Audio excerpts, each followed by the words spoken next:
Whoops. Oh, I like that. Go. Yeah. Let's go.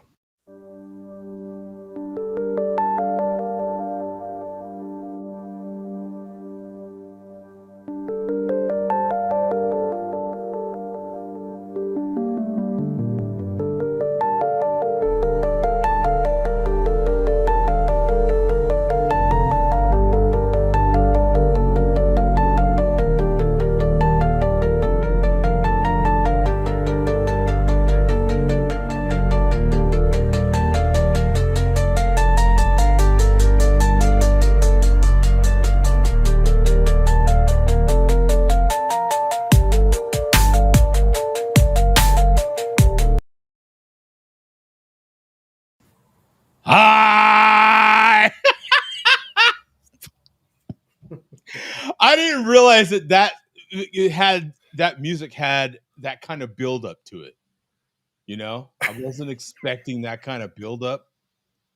But we back. It's right now. It's me and Coach.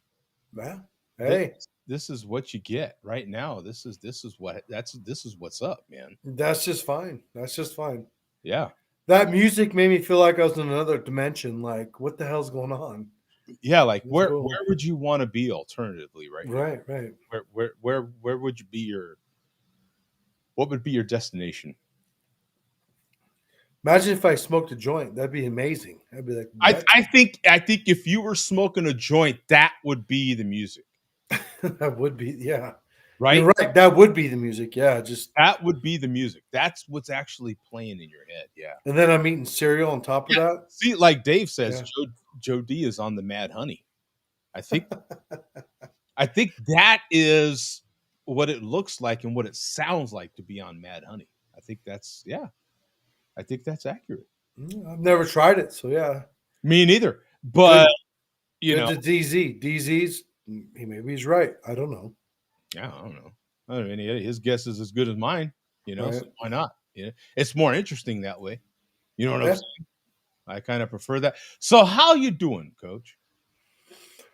How, Overall, I'm doing good, man. Idaho's got good weather now. We're gonna go kayaking, go fishing. Like, we're good. Life's good. I can't really complain. and Easter plans tomorrow. This is the show. This is our last show of the month. By the way, if for those that don't know, this is the last show of the month. I know, hard to believe, but you A know, special fuck you, though, to the Sharab. Fuck you, fucking Abdullah. Yeah, yeah. so No, really, no big Easter plans. Usually, they cook dinner and people just do all these things. But I think we're just gonna color eggs with the kids and just maintain ourselves and just relax, man. egg prices have they kind of gone? Have they leveled out? Are they? No, I still think it's neutral, but that's why I go to Costco so I can get two flats Hmm. for whatever the price is. Do you happen to have a Costco business center in your area or no? No, and I saw that, Joe, and I was like, "What the hell? Yeah, That looks dope." So, definitely a larger selection in the freezer cooler department for sure. really? Oh yeah, no doubt. Yeah. Yeah, I saw that, and I was like, "Damn." You got to remember, we're behind the times here, but Well, it's not a matter of being behind the times. It's just having the population. You know what I'm saying to support. That's all it is. That's all that is. Yeah. yeah, fair enough. Yeah, so I'm just gonna go buy a flat of eggs. It's two flats. I think I don't even know how many eggs it is, but uh, I like a good fried egg sandwich, and then the kids can color the other half, and we're all good. Have you played around with the just the liquid eggs in the quart or that sort of deal in the pint or in the quart? No, but I feel like that would be like a good option for breakfast, so I'd have to Yeah. crack eggs and just pour it with peppers and sausage and whatever you got. Yeah. Quite frankly, a lot of the restaurants you go to, that's how they're doing it. You I know what I'm believe saying? it. You Yeah. don't even know the difference. No, I've not tried that, but I'm willing. I mean, sounds good. I haven't either. I haven't with my own personal usage, but I am well aware as many diners and as many Denny's and all that type of American, quote unquote, American style restaurants that I've been to, that's what they're doing. You know what I'm Right. saying? If I order an omelet, it's getting poured out of something. You know what I'm saying? See, and Mandy orders omelets. I order skillets or anything fried is my go to. But she liked omelets. I'm not a big fan of omelets. I don't know why. Well, they're fried. I mean, they're all fried. I know, but the crispiness of a over easy egg, the brown part, the charred, Okay. I like that part. She likes just an omelet, and they're just plain to me. I'm like, whatever. I get my eggs from From the farm farm down down the there. road. Yeah. Yeah. Hash, I am I'll put his comment just very specifically on the screen here. I am very much anti fresh egg. I've explained this at different times in the history of this show. I've explained why. Coach, are you pro fresh egg? Am I? Yeah. Do you like fresh eggs? Do you taste a different? Do you have a preference? I'm pretty ignorant. Like, are you talking about a brown egg?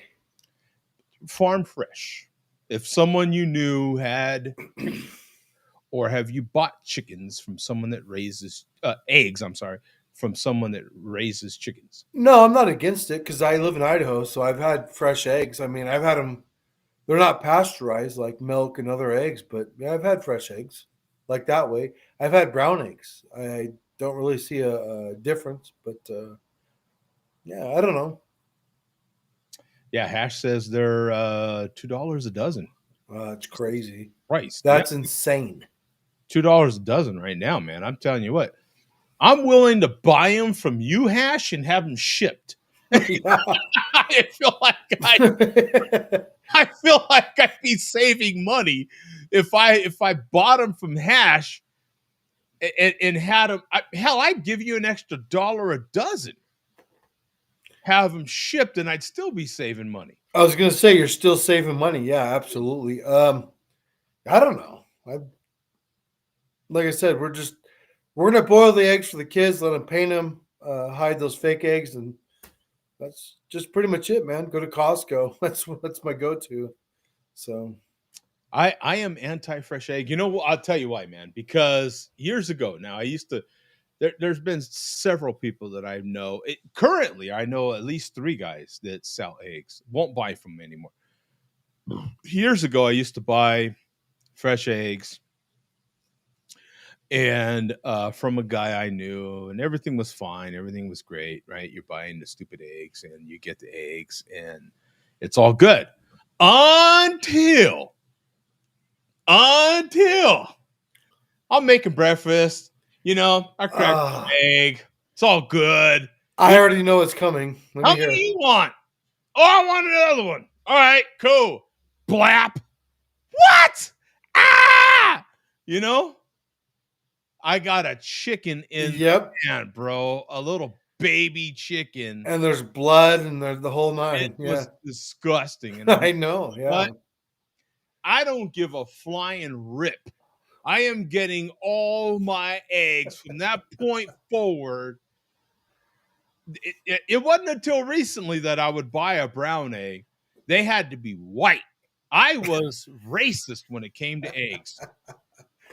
So I think they throw them through an X-ray so they can see if there's a potential chicken in there, and then they get rid of it, which is disgusting, but whatever. We're the consumer, right? So Yeah. there's an X-ray that can tell them, hey, pass or not pass, and so we don't see that normally.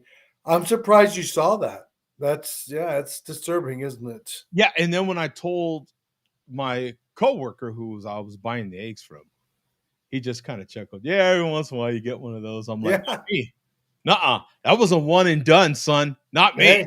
We're done. This relationship we had as far as purchasing, we're done, son. Hey, my ex-wife is famously Filipino, and they'd eat balut. Balut is a fermented egg. Yeah, I was just going there. Tell me about it. Yeah, It's and just she gonna would, her and her mother would eat those things. They That- also ate. that is repulsive to me, man. I They enjoyed that dish, and then they would eat the fish eyes out of a trout or a bass. Just, I'm like, no, I'm good. I don't like that. okay, yeah.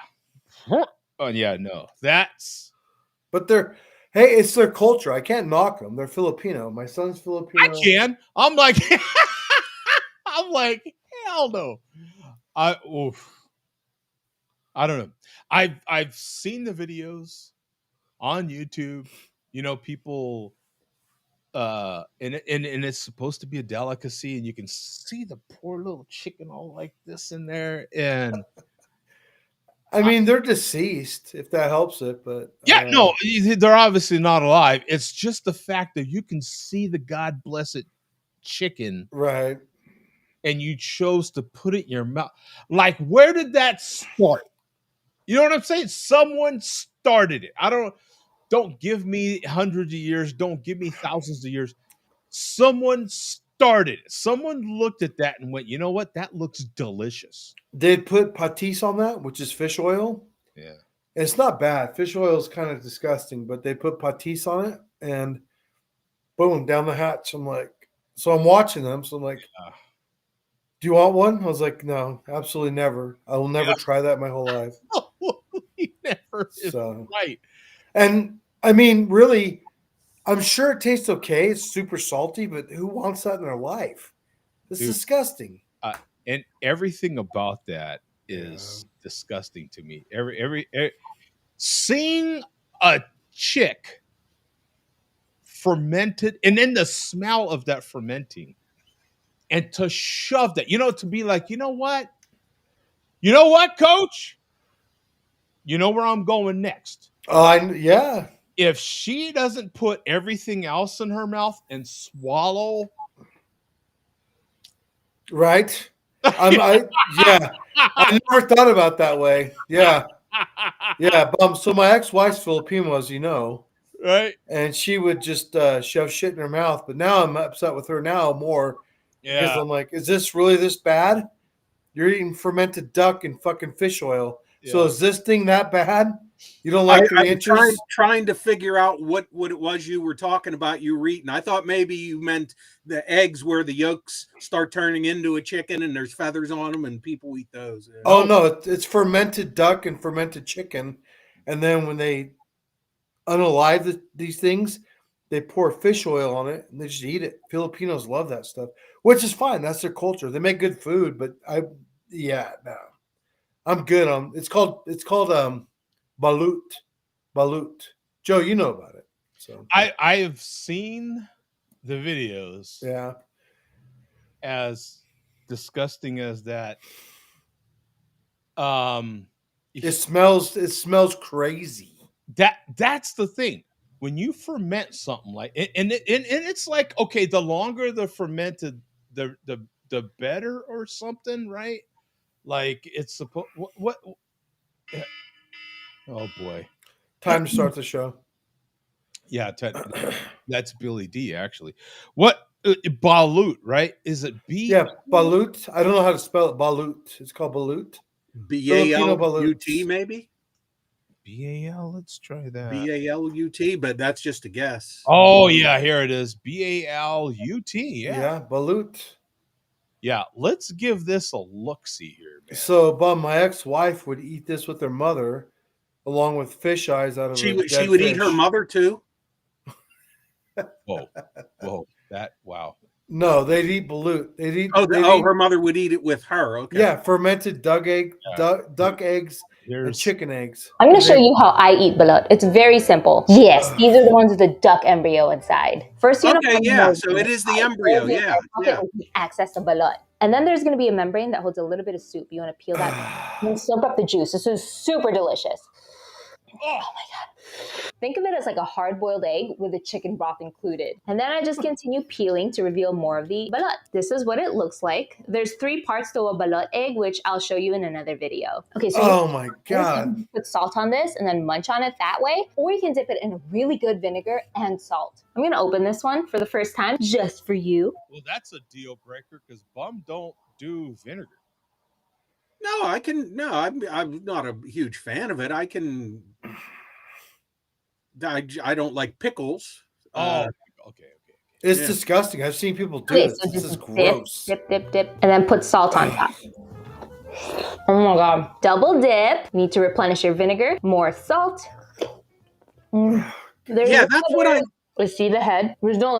So what do you think, Bum? What? That's what I thought you guys were talking about. I thought you were talking about eggs that were past the regular egg stage and they start turning into the birds. Yeah, yeah. No, would I do it? No, but yeah, I have seen that before. Yeah, Yeah, I've seen it. I didn't even know that's what it was called. Yeah, balut. It's Filipino delicacy, but like Hash said, like no, hell no, nasty. Like I've seen my ex-wife do that, Bum, with her mother, and it's fine. That's their culture. That's how they grew up, straight in the Philippines. But I'll tell you what, that never will look. I'd rather die first. That's disgusting. Look at that, man. That's disgusting. I Ugh. and apparently, like, what they ferment for, I don't know, what is it, like, I think you need to do it for 4 weeks or something like that. But I think every week after that is like better or something, right? Like it's So she was showing vinegar, but my ex-wife and her mom used to pour what's called patis. It's fish oil. They'd pour raw fish oil on top of that. Yeah, Raw J. Yeah, what the heck? Yeah, agreed, brother. They'd pour fish oil sauce on there, and they shove it in their mouth and eat it. I'm like, this is crazy. Like, what the hell are we talking about? I've eaten some crazy things, but that's just out of the limit. That's goddamn wild, Joe. Bum. That's wild. that's beyond my Your palate. yeah. Yeah. Yeah, Rajay says you don't see that on DDD, right? Yeah. Triple D. No. Bum, by the way, man, good to see you here. What you drinking, my friend? Oh, I am just finishing off something that I didn't finish off last night, so it's nice and flat.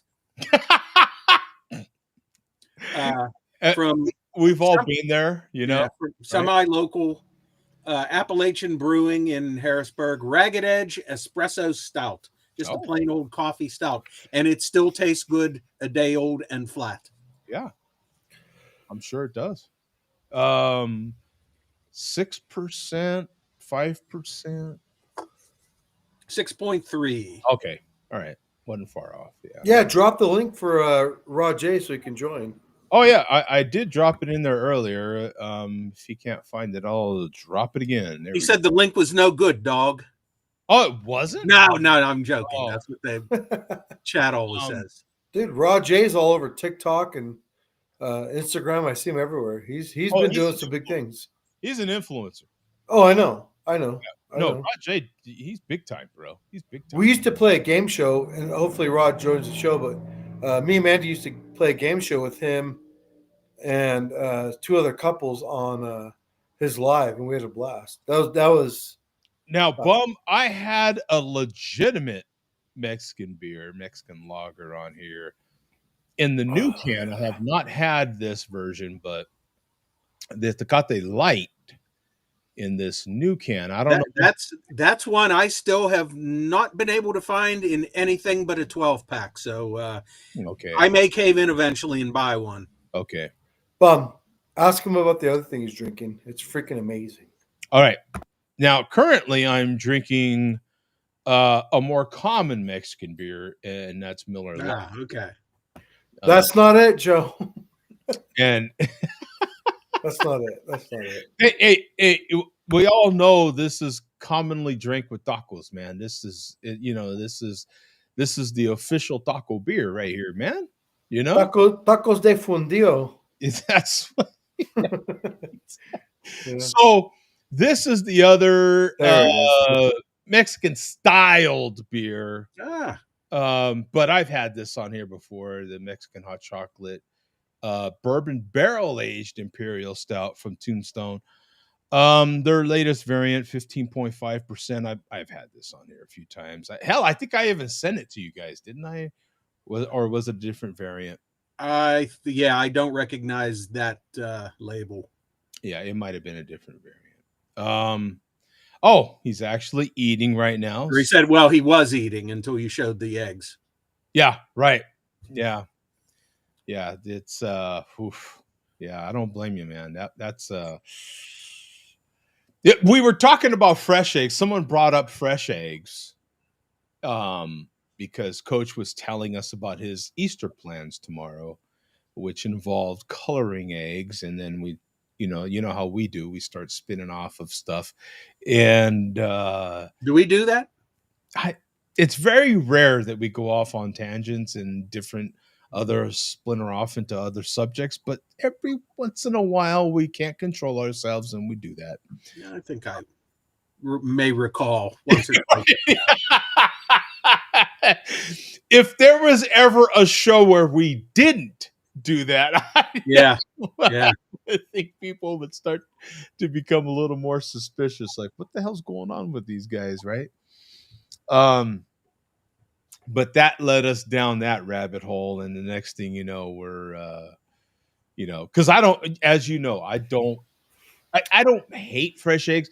My fear in myself cracking farm fresh eggs is the fact that I'll get that again in my pan. And the one that I got even had feathers and shit. It was like, it was that far along. It had Joe, be Filipino and just embrace the challenge. Well, that is not, as far as I know, in my DNA. So I'm suck the feather. Suck the feather. I'm not a feather sucker, man. You know what I'm saying?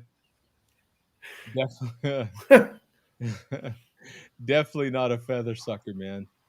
Oh man, the kids are home with Mandy. I have to go. Lager, he's banned from joining the Mexican lager drinking community. Kick rocks, Joe Poser. Man. Sorry, Joe. I tried my best. What if I just make my own community? Yeah. You could always do that. The feather suckers. The feather suckers. What should I call such an organization, man? The bums. The bums. I don't know. Someone might have a cease and desist on that one. He might have. Mandy and the girls just got home, so now I have to fucking behave. This fucking sucks. Yeah, the feathered egg sucking community. Yeah, the feather eggs community. Well, we've already been called the CBCs. We could just result to that. Oh, shit. Who knows? Yeah. All right. I'm out, I guess. I'll continue to try, though. I'm continuing to knock on that door. Yeah. Now, you need, actually, Joe, that was a stout. You need a lager. That might help. True. The raw birds, the dirty birds. Hey, the Cardinals are dirty birds. No, that's Atlanta Falcons. Yeah. I don't know. Is there okay, so this is Rajay's question. Is there an amount that can be offered for you to try the egg? Well, I mean, come on. Everybody has their price, right? There is an amount.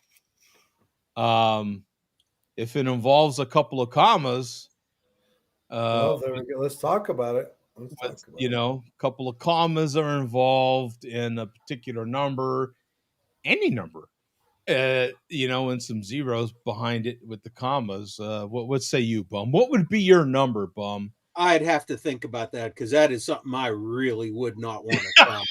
I mean, I'm picturing, okay, because to me, like the texture more than anything. Like, yes, like let's put a little thought to this bad boy, right? It's like not just, no, I don't like that view. I don't like that view at all. I like that view. It's good. Um, It's good. I'm picturing.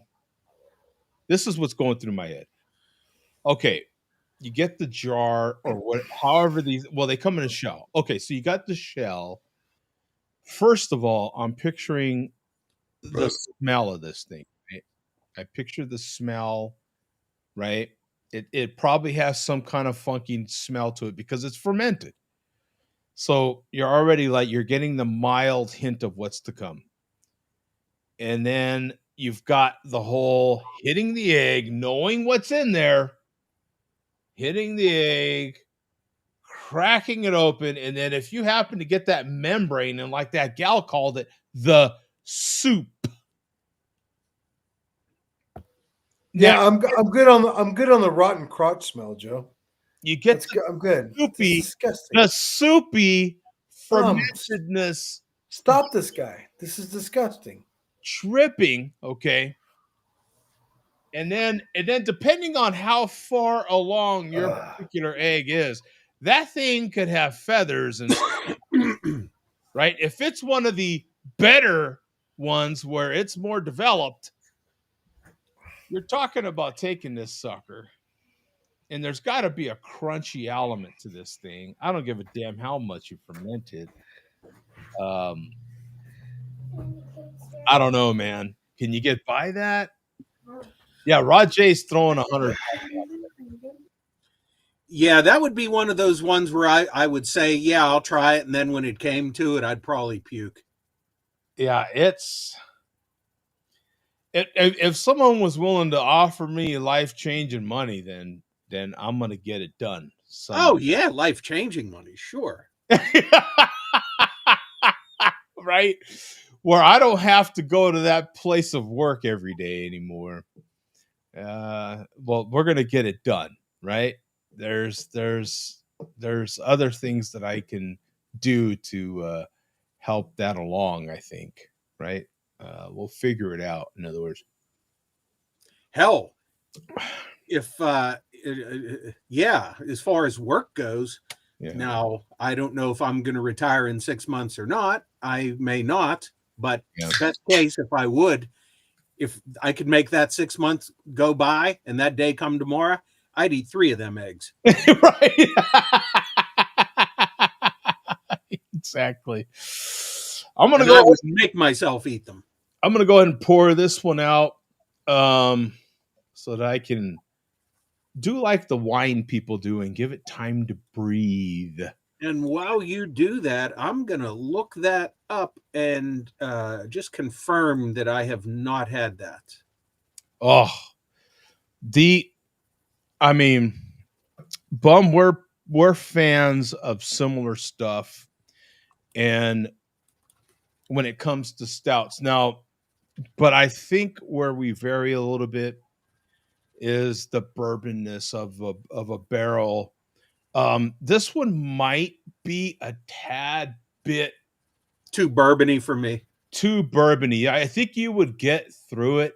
Yeah, I can get through them. I can drink them Yeah, and get through them. I would never dislike them, but just bourbon just ain't my thing. yeah. I think you would get through it because the other flavors, the texture of the beer is just on point. You know, it's just oh my god, but it does have that big barrel. And by the way, I did buy a few of those barrels when I smoke my wood. So So is that the Russian Imperial Stout? no, this is the Mexican hot chocolate. Oh, okay. I have not had that. I didn't think I had. I've had from Tombstone the Russian Imperial Stout aged in bourbon. Okay, so let me pull up Untapped here and make sure that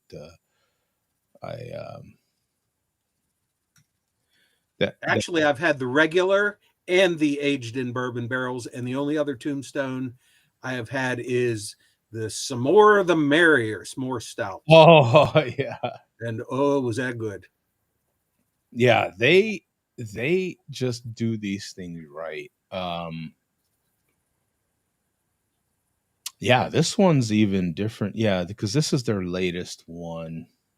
I'm not sure if they do them by year or not. This is the general listing for it.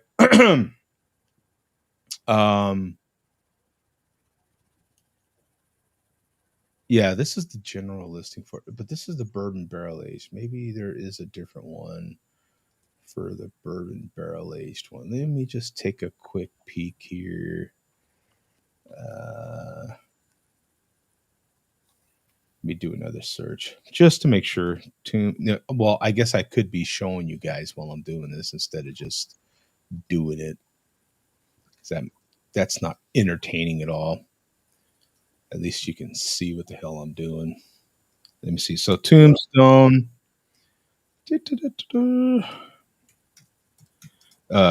Bourbon barrel age, which is going to be a lot of stuff because they I'll just put bourbon Mexican. Yeah, there it is. That's got to be it. Yeah, bourbon barrel aged. Yeah, 15.5. This is the one. Okay. 18 total. 18 in the last 30 days. Uh four people in the last 30 days. I'm sorry. 18 total, 18 unique, and then 4 in the last 30 days is the way I should have said it. That's a low check-in amount for that beer. Yeah. So this must be just a whole new Brand new. Yeah. Maybe this one is quite different. That looks like what's described in the title there. So yeah, it does look exactly like what, because it's 15.5%. This dessert stout was aged for a year in our favorite bourbon barrels and finished with our generous amount of Mexican vanilla, cocoa nibs, cinnamon, and a blend of cayenne and habanero peppers. Thick and rich with a ton of spice. This beer is Mexican hot chocolate in a beer form. 3.9 bottle cap rating on here, man. And just so you guys get a good view of the label and the picture, the beer. Of course, all these dark beers kind of look alike. But there it is. So in case you couldn't see my label when I showed it on the camera, there it is. But oh, here's a good picture someone took. Yep. I like the way they use the chili for the mustache, if you will. So let me get this one off of the screen here. Go back to this look here. There we go. So, salute. Oh, man. So damn. You know what? And if you're a spicy guy, you like spicy food, you like spicy this, spicy that, they have just the right amount of kick. That spiciness stays in your throat a little bit. This kind of adds to a little bit. It is so freaking good, man. So smooth. I feel like when you're drinking it that it would be I feel like when you're drinking it, like when you get the nose, you get a lot of bourbon. And I feel like that might put you off a little bit. When you actually taste it, though, you don't get as much bourbon, but the heat is there. You know what I'm saying? So if you don't like heat in the taste, if you're not but the heat's real mild. I would on a 1 to 10 scale, I would say if you're not used to heat, you might call it a definite 5.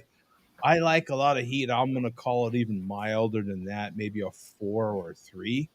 It's not Ballast Point used to make a jalapeno beer. Mhm. yeah, the habanero sculpin. Yes, and we've had that, Bum, and I'll tell you what, like that'll get you a little bit. Let Bum do his thing. Let him do his thing. Yeah, no, I don't have it within reach. It's in the kitchen. Get it, please. Joe, that thing, like, I'm a Ballast Point fan, but that was too much. I was like, holy hell! Like, I'm burping up jalapenos and beer, and Yeah. I like spicy shit, but man, that was like almost too much. This one, man. Okay, Tombstone knows how to do these big barrel aged beers, man. They just do. Yeah, but that's a different heat. That's like a warming effect from what up, Rod J? Oh, What up? we got What up? Jay in the house. All right.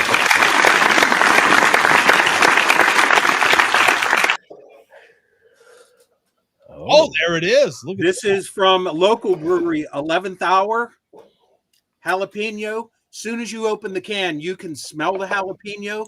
I have a pretty high tolerance for heat. Okay. This has got a major kick to it.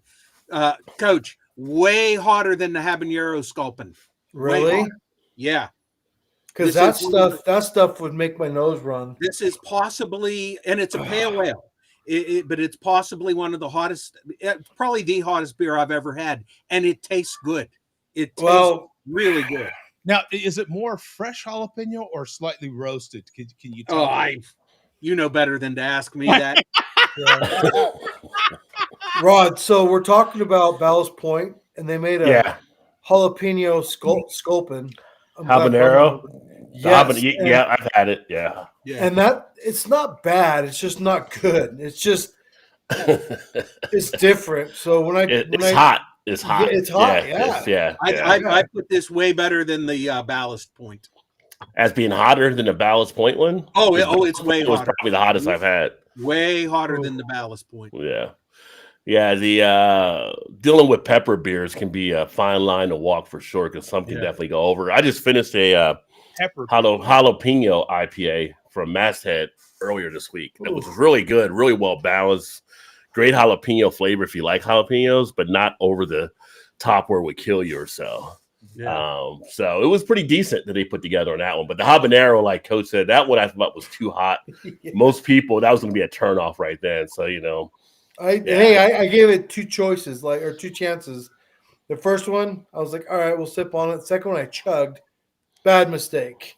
Mistake. You probably felt that. Oh yeah, I was in the bathroom for like 3 hours. I was like, yeah, that was terrible. That was a bad choice on Coach's part. You do a habanero scalping and eat one of those eggs. That chicken might come back to life. Now, Joe, this doesn't make any sense because if all black people are related, then why would I be disappointed that Rod J joined? Well, you go back far enough, everybody's black, right? So, just saying. I'm confused because years ago, I was called white. You know, Mark was. You were called white? Yes, I am. I want to be white. And Mark was one that was black. And, so, it's just confusing. You know what I'm saying? Yeah. Now, Rod, there's no way to make sense of this stuff because these people drink malt liquor. And we all know what it does to your brain. So how you been, Rod? We haven't seen you in a while, man. I've been seeing you at little bits here and there. On the interwebs, man. You've been doing some great interviews. Thank you. Appreciate that. I enjoy those thoroughly. Testing different beers. You moved or something, right? Give us something. Yeah, so just definitely been busy. So we just did a live stream last night for the first time in like a month because it's just been too much stuff. We moved back to Cincinnati at the end of the year. Oh, did you? So, I didn't know. I didn't know that. Yeah. So we're back here now, and now we're about to close on the house, and of course it was tax time, and it was just work was busy, and being in the financial area when it's tax time, it's like all hands on deck and stuff. So it's kind of like couldn't breathe for a second there. Plus, I was doing all the beer stuff too, right? Trying to get that all situated and plot stuff out, and it's been good though. It's good to be back. About a week away, just over a week away from being in Indy for the Craft Brewers Conference, which will be pretty hyped to be at that first time there. And this thing I'm posting on my YouTube channel for people that wanted any questions they have for some of the breweries, because we'll have them across the country. Let me know, because I'll be doing a lot of media stuff there. the interviews and catching people here and there for bits. And I mean, they gave me a media pass, so you know, I'm media. I'm media. So that's what's up, right? yeah. You know, and to be able to interview, you know, to talk one-on-one like you have with some of these people that run breweries or own breweries, females in beer, you know, Mhm. it's tremendous, man. So a big round of applause and hands up.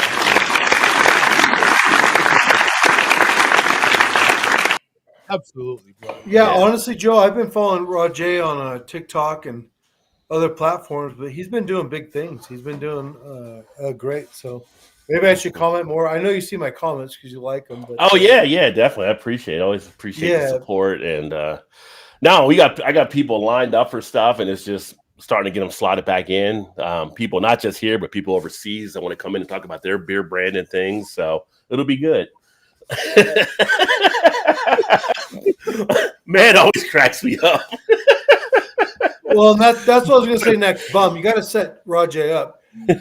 Rod, we've been getting so much more hate than normal. Back in the day, we got normal hate. Now it's just all hate, which is fine. But Yeah. yeah, Hey, you man. know, it's like anything, right? If you're in the media, there's no bad things, so it's always Yeah. good. You know, as long as you're getting talked about, it works. I mean, Right.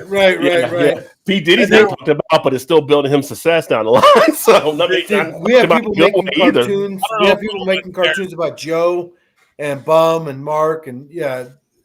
So the hate's real, but it's all good. Like The difference is funny. nowadays they all hate each other as well.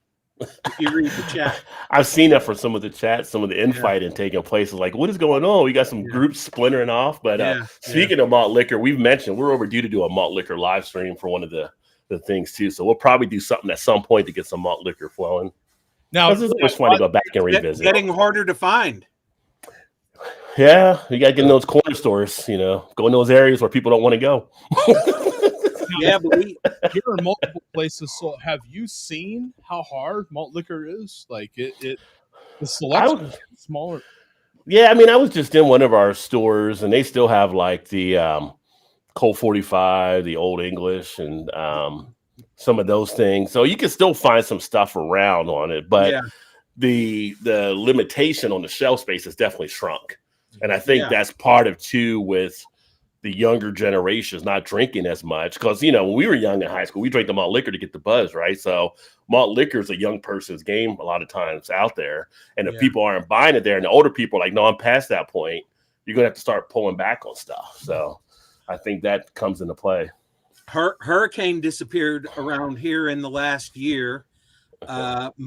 The only 24-ounce cans that you can still get around here are of Colt and the Colt High Gravity in the black can. And 40s. I think the only malt liquor 40s are Colt. And that doesn't say malt liquor on the label anymore, but Colt, Mickey's, and Old English, and that's it. Yeah, and I do see it like more the 24-ounce cans, I guess, that you usually see those in now, less the 40s. So there's still Mickey's.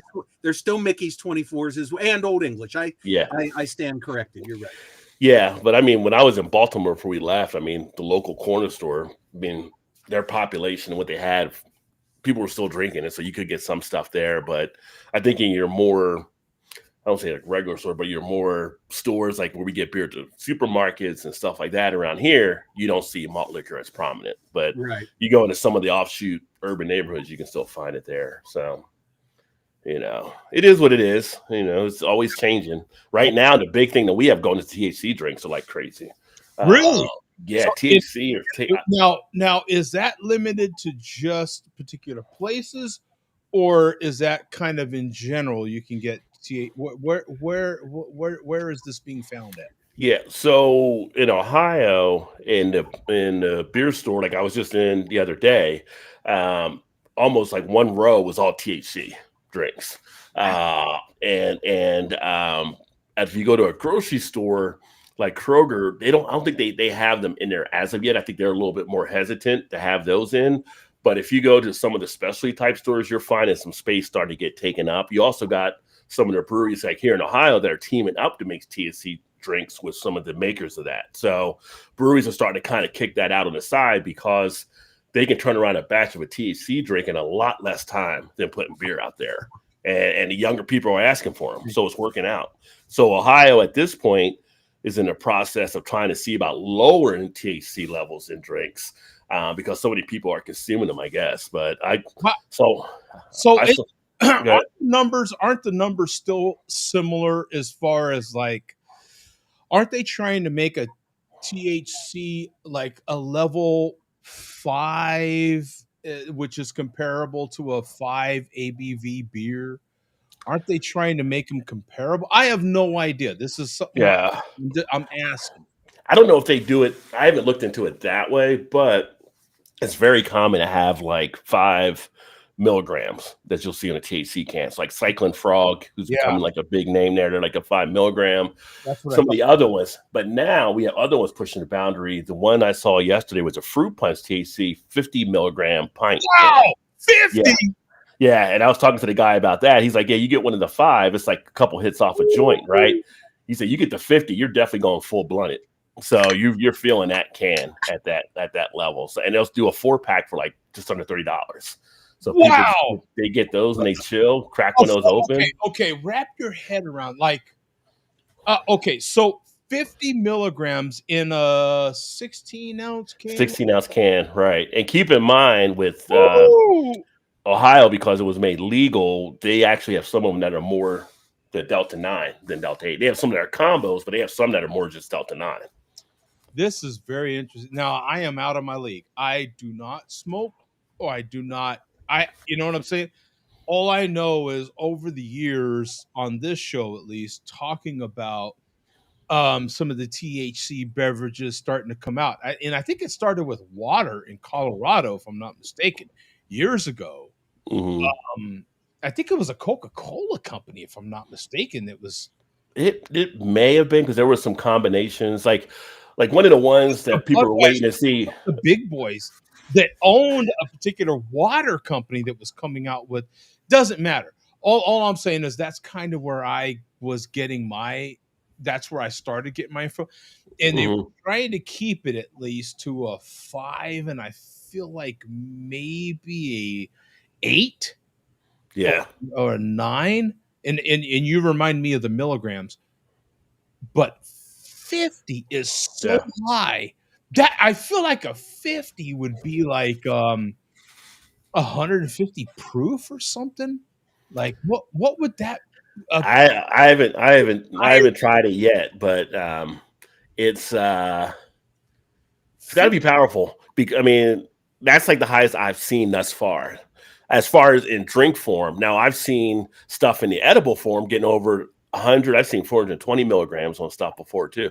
I've seen like some of the edibles that would like knock you out for like half the day probably if you take them. Well, and now what was the price of that 16-ounce beverage? Do you remember? It was like $29.99 for the 4-pack.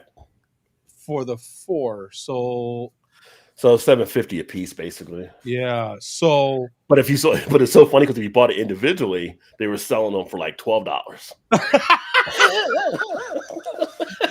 Yeah. So Rod, me and Mandy were in Vegas about 4.5 years ago, and we had bought some chocolate and gummies.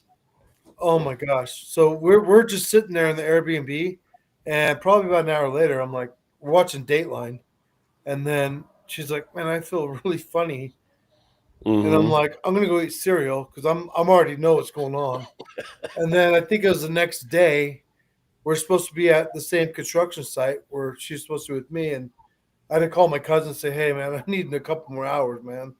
Like that's no joke. That'll get you. Yeah. That is no joke. It'll get you because they're not all the same. So like when we went to Niagara last year, we got a bunch of beer tubers together up there.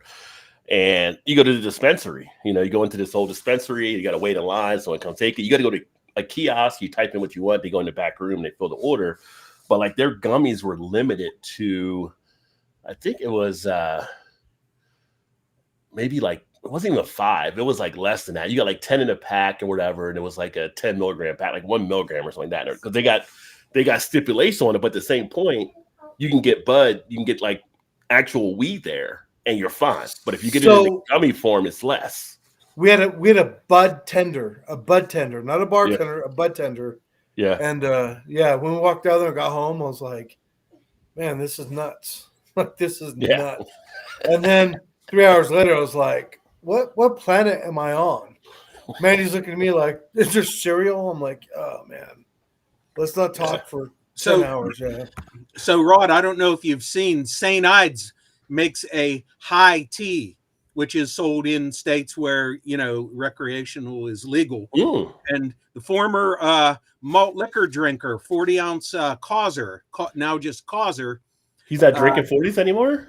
No, he's had health problems, so he's strictly on the THC. Okay. And he has had numerous ones of those. Lone Wolf 420, I believe, has had one. He's in the chat. He will correct us, but I think he's had one on camera. But most of them consumed on camera I've seen have been from Causer. I just looked them up. I'm seeing different listings for them. Some listings say 10 milligrams, others say 100 milligrams. So yeah, some of them do. It's sometimes it's a little confusing because it'll say 100 milligram, right? But then you have to look on the back of the pack or whatever, and it's like 10 milligram per thing. You have 10 in there, right? So it's not 100 milligram a piece. But then there's some that are like crazy the amount of gummies you get, and it will be like 420 milligrams. But the problem too, like if you're just getting into it, is how it's broken down, because you have some that are the hemp THC 8 that are combo with the THC 9, and you have some that are just straight more THC 9. And then you have some that are the CBD being mixed in. So they all don't always hit the same. So having like a bud tender, like Coach mentioned, is key because it kind of gives a breakdown on the different things. There is a little bit of research you want to put in, because you might think you're going in to get something just to relieve some aches and pains, and you're going to sleep on Saturday. You're waking up Monday late for work, as I've said many times, I'll stick with this stuff. I know what it's going to do to me. Yeah. So I got two questions for Rod J. One is indica or sativa? I'm a sativa guy. Yeah, I haven't actually broken into those as much, but I know that I think it's supposed to be sativa to get you a little more hyped and indica to make you a little more relaxed, I believe. Right. So, but usually it's just been kind of messing around, just like some of the regular, like the candy type gummy type thing, just to grab some of those where it's just like a little flavor. You're there and it kicks in about 20, 30 minutes later or whatever, which is also dangerous because people, when they first do them, they're like, well, this ain't working. Let me try another one. Let me try another one. Let me try another one. Thanks for answering that. My second question is that Joe, and Bob knows about this, but here's my second question. Joe goes, do you want to try some, I don't even know what it's like, some Brazilian honey or something. It's something honey. Joe can fill you in. Mad honey. Oh, honey. Mad honey. Would you try that? Is it Nepal Mad Honey? Yeah. I've never heard of it before. It's hallucinogenic honey from. Oh, it's honey from these bees at elevation, and the elevation that they harvest it at matters. So the lower elevation stuff, meaning below 7,000 feet elevation, isn't as potent, if you will. Okay. As it is the stuff that's harvested from above 7,000 feet. I'm sorry, is it 7,000? I don't know. We have a behind the scenes chat, Rod, and Joe put that out for Mark, Tom, everyone, and he's like, "Do you want to do this?" And Bum quickly and Mark quickly were like, "No, I'm not interested in hallucinating on the show." It was so funny. Like I said, especially when it's recorded. I was gonna send it to everybody and let's give it a go, right? Yeah. Let's do it. Let's do this, baby. And you would see the EMTs coming into this room and hauling me out of here. I get it, but the problem is don't like 1 teaspoon and then you literally need to wait an hour and then have another teaspoon perhaps, but every teaspoon you have is gonna send you on a journey, right? Half a teaspoon, you'd see the EMTs coming into this room hauling me out of here. See, that's how you people running around like Chris Tucker on Friday. Right? Yeah. Oh man. Yeah. I hadn't heard of that before, but I mean, I probably would pass. I mean, that's back in the day, back in the shrooms type days when we had that kind of stuff, right? So nowadays, it's a little Well, older, a little mature. But then again, I never say never either. But right. I had to bring it up because Joe was like, I'm over here thinking like, oh yeah, maybe I might try it, and then quickly Bum and Mark were like, yeah, I don't want to hallucinate. And Bum's credit, like, definitely not hallucinating on the show. Like, I'm dying of laughter. So I was like, yeah, I don't know. Is it that bad? What's going on? Joe's like, let's just try it. I was like, hey, I don't know. I'm gonna follow suit with these guys. Yeah. That could be bad. Yeah. Joe. And I pose things like that behind the scenes because I don't want to put anyone in any sort of position they don't want to be in. Yeah. It's because that's not fair and that's not right. You know what I'm saying? So, but I'll ask, and if they're willing to, let's do this, right? If they're willing to, I'm willing to. Let's go. Right? That would be the funniest thing you guys seen on camera. Mar or Bum, would you agree that'd be the funniest thing ever seen? Like, For me personally, no. I would find it terrifying. I'm sure the guy that first offered acid had the same sales pitch. Well, yeah, okay, and that's the comparison. It's compared more to. So if you've ever done shrooms or any sort of other acid, right? Any sort of thing like that, that's kind of what it's compared to. But at the same time, not. They say it's more of a below the waist kind of sensation. Oh, hey. Gonna get a blue pill or run for his money. It's not going to make you rock hard, from what I hear. But from what I hear, it can cause some numbing. So like legs might go numb a little bit, or you're feeling. Rod, does that sound great? Here's Joe. Hey, it could cause some numbing, but let's try this weird honey. Let's just do this. The only thing I can say is if it comes from, I ain't got no legs, man. I ain't got no legs. What do you say? Listen, coming from bees, it's all natural. So the things it's organic. With any sort of drugs, the selling point of all these, right? Like if someone's trying to get you to try something, the more far out, the more it entices people. Apparently, right? Look at these people that stand on sidewalks like zombies, hanging there. Yeah, that's like the meth addicts, right? And they're like, "What? Give me more." Bum is so much smarter than I am because I'm like, yeah, that kind of sounds cool. But now that I hear you can't feel your face and you have no legs, what the hell's going on? You don't get a boner? Yeah. So and Joe, here's Joe. Just try it. Just try it. Try it. Yeah. You know what? Oddly enough, Joe, as you're discussing this, even before we got into this discussion, we got somebody in the chat tonight, Game Lucian, who said at the beginning of the show that for the first time ever, he took a half of a hit of acid tonight, and it's not doing anything. So, and that's just it. Some people will, and it depends on the elevation that's harvested for the mad honey. And these bees are huge. Some of these bees are like this big, and for some people, they don't really get much of anything. Could be tolerance, maybe. Yeah, it just depends on the person. Plus, how much you take. So if you only take a teaspoon, like Joe Rogan took it live.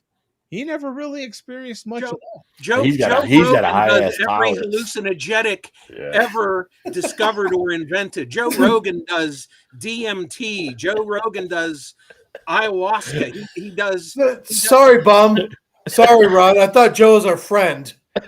Let's do this. This sounds terrible. I'm not shocked that Joe Rogan it had no effect on him because he does. That's all he does is try different hallucinogenics. Well, that's the thing. With like Joe, one beer, which is the 8th anniversary Grand Cru. Wow! Oh, nice. This is a phenomenal beer. It's 12.5% ABV, barrel aged. This is very limited. This year, I'll just give you a real quick description. This year's Grand Cru is a blend of English barley wine and 3 different imperial stout variants, all brewed in 2021 and aged for over 3 years in Haven Hill bourbon, 18-year Elijah Craig, and Ooh. 7-year Barbados rum barrels. What's the beer called? Nice segue. What's the beer called? Nice segue. Is that what it's called? Right. We could think of no better way to look back on 8 great years with than with this unbelievably intense, complex, strong, dark ale. So, and they also go, all this is on the can. You see that? All this description is on the can. That's what's beautiful about Tombstone. I love this brewery, man. I wish I could. I'm not a big enough fanboy for Tombstone, I swear. 4 barrel aged blend components. So aged for almost 4 years in Haven Hill barrels, right? Aged for 40 months in Haven Hill barrels, right?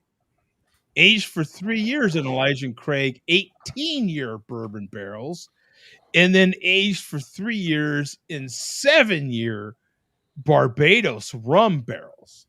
And that makes up the 8th anniversary Grand Cru.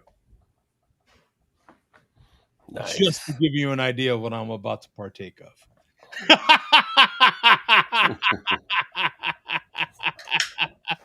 and on the barbecue side, when you buy beer from me, I buy my barrels. So when you see me buy barrels, I buy my barrels that are used from Tombstone. And then I cut those in, right?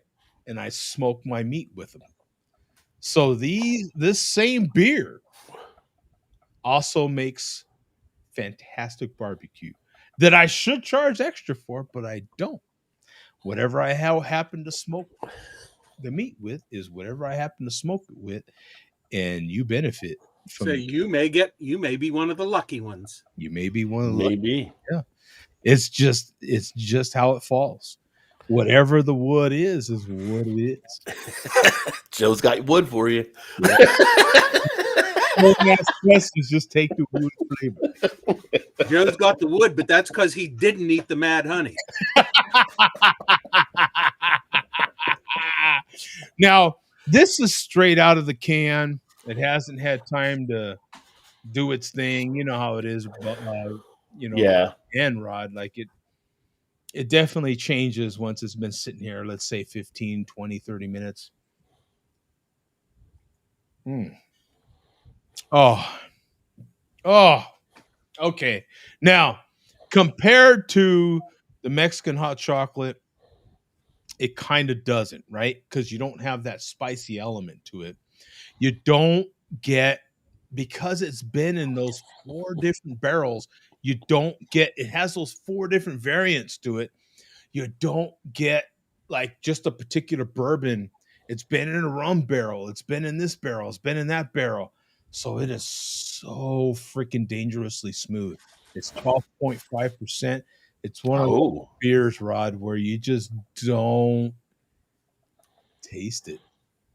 Oh, it's smooth. I can imagine. Yeah. Just don't. But don't forget about it either, because it will catch up to you. It's gonna remind you, right? It's kind of like, you guys know what I do for a living. I drive trucks, and I drop trailers off for people that are moving. So when I open the doors, I try to explain to people, make sure you latch these doors shut, because we have technology in our phones and everything like that. But the wind has a crazy way of reminding you that you didn't latch this door shut. It doesn't take a notification. The notification is it hits you in the backside of the head.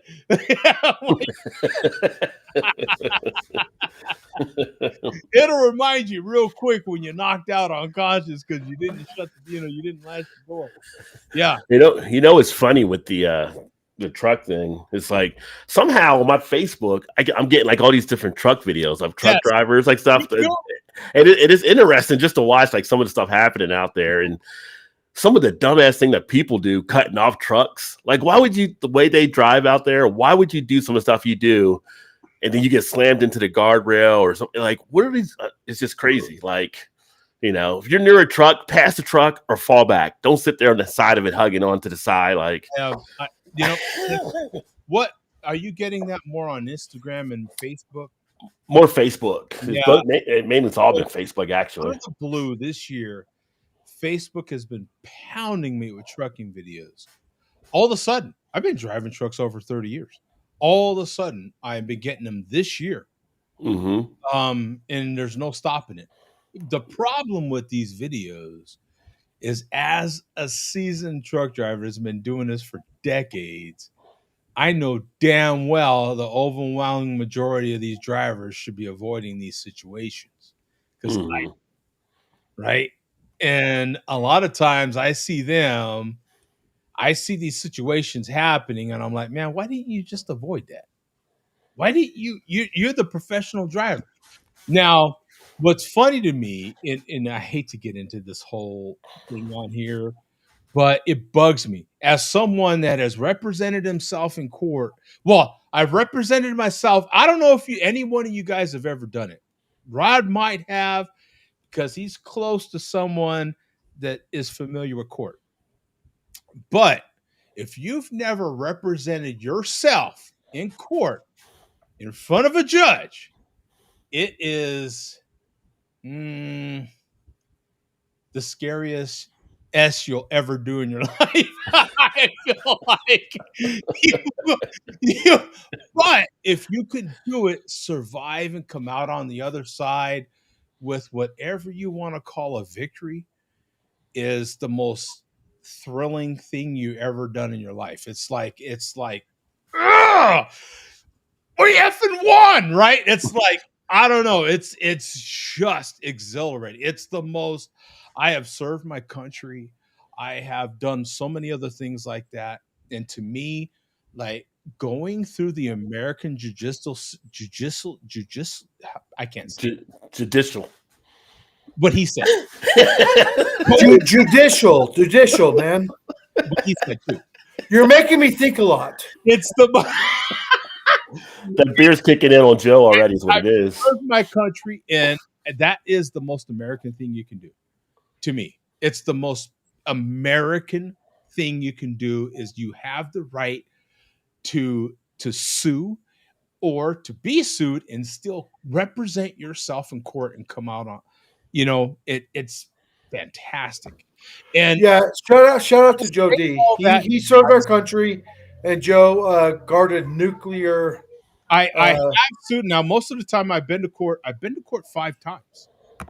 I'm proud to say that. I have once represented myself. I'll never do it again, honestly.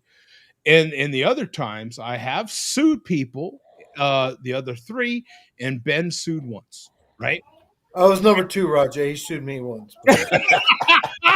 And we're still friends. That was the one he lost. Yeah, that was right. But hey, Johnny Cochran, man, love him. Thank you. All of that to say that you can almost, and I have a very little experience with this, but you can always tell when you've been through something and someone else hasn't. Right? You can recognize it almost immediately. And when I see cats in those truck driving videos and they don't just be a professional, and even though someone's trying to cut you off, you know, you do it every day. You can see it coming. You know it's coming. You just have to get your mind ready and just let it happen. Like, right? You know that they're the amateur, right? Yeah. I'm dealing right now with 3 other amateurs. I don't give a rip what you guys say. I'm dealing with 3 other amateurs right now on screen. Okay, so don't ever call me that again. And tuck in your belly, bro. Love you. Tuck in your belly. Tuck in your belly. Right? But suffice it to say that I am the only one out of all 4 of us Mhm. that literally signs a document that says I certify what I have done every day. And if something comes down to it, I'm the one that is going to be held to a different standard.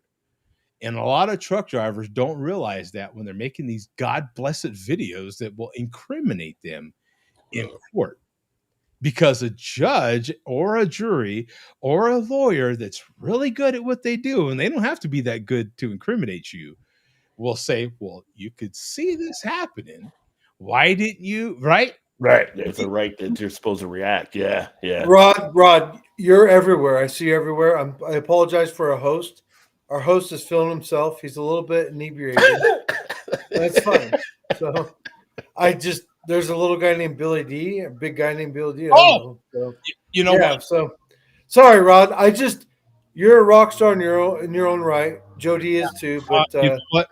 my host is kind of going off the rails just a little bit. So yeah, Just a little. Just a Thank little. you. Thank you. I have, but right, Rod, like Yeah. I wish I could look at these videos in other ways. Like I just watched some cat. I don't currently drive a long nose big truck. I drive a Mack truck. Mhm. But I remember the days when I did drive long nose KWs. One of my favorite trucks is a W900L. Absolutely rode better than a Cadillac. I mean, these things just, oh my God. But you always have to remember, you're the professional. You're the one held to a higher standard. This cat was trying to be stubborn and not let the little Toyota car get in when they were trying to force their way in, knew they were Mhm. running out of lane and they were trying to get in at the last minute.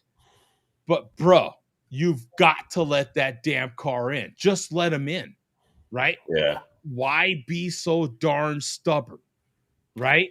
Like there's a point where if it happened a certain way, okay, fine. They wrecked into you, whatever they did. But when they're trying to, just let them in.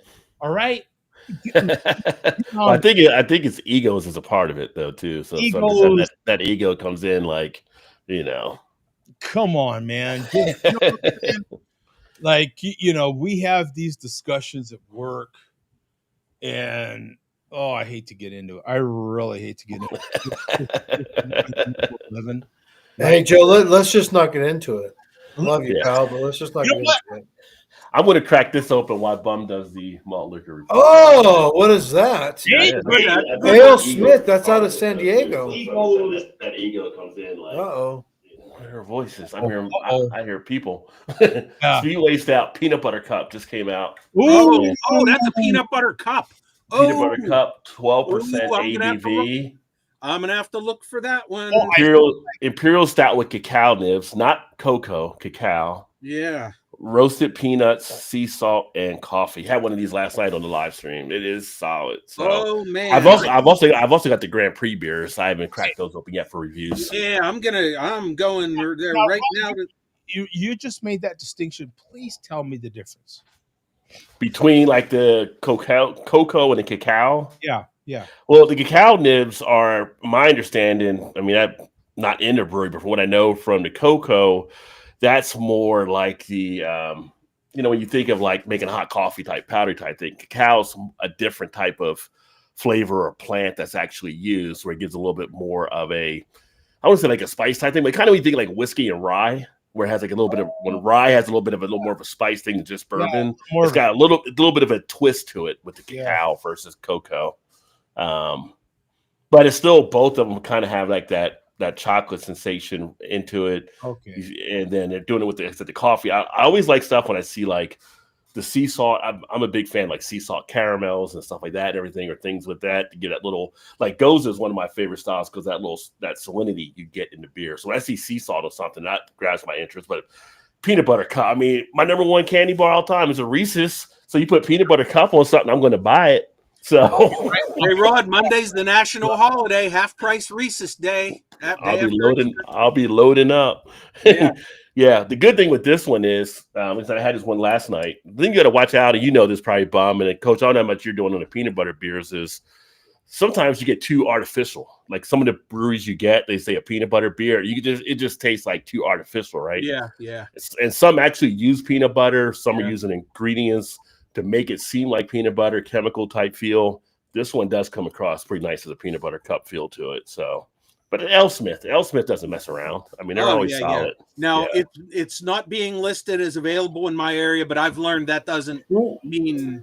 Are you on Untapped? Are you on Untapped? Yeah. So that always depends on the stores that actually are a part of it, that right? are part of Untapped. Yeah. So, Rod, where did you for me? Where did you get that, Rod? Sorry, Bum. Where did you get that, Rod? I got this here in Cincinnati, day before yesterday. In Ohio. In Ohio, yeah. Nice. So Nordic Bones is asking where Mark is. So Mark is up cheering his brother on in the Boston Marathon tomorrow. Absolutely. Oh, yeah. I can't remember his brother's name. What's his brother's name? You don't remember what his brother's name is? Give me a second. No. It's Paul. Paul Sanderson. Yeah. Paul is the other Sanderson is running in the Boston Marathon Monday. So it's Monday. Okay. I know certain names, like Joe's last name is Dilapidated. That's what the Joe D stands for. I know that. Yep. Just why I'm thinking about it from our previous conversation. Oh wow. Yeah. That's that's the 50 milligram one. Wow. And I would imagine, unlike alcoholic beverages, you do not taste anything. It's just a fruit punch. Like a fruit punch, yeah. So I do it for science, though. Would you be? Well, okay. Thank you for saying that, because once I do finally retire, I am looking forward to being a scientist myself. Yeah, I do it so I can bring it to all my viewers and followers and let them know what to look for. It's not that you really want to; it's the sacrifice you're making. Yeah, the funny thing is, this was the last 4-pack they actually had, so it's flying off the shelves. They said. So, would you be willing to drink one on air? Like, probably not yet. I got to still check our rules because it's weird. Like in Ohio, because Ohio legalizes it, technically you can't be penalized by it by a company. However, it's just beer. No, it's not beer. So, and I understand, but in some situations, I don't think our company would be that way, but some companies they see somebody drinking something like this on there. It's like, all of a sudden you got a random drug test, which is supposed to be against the law, but things that are supposed to be against the law aren't always against the law when they get carried out, right?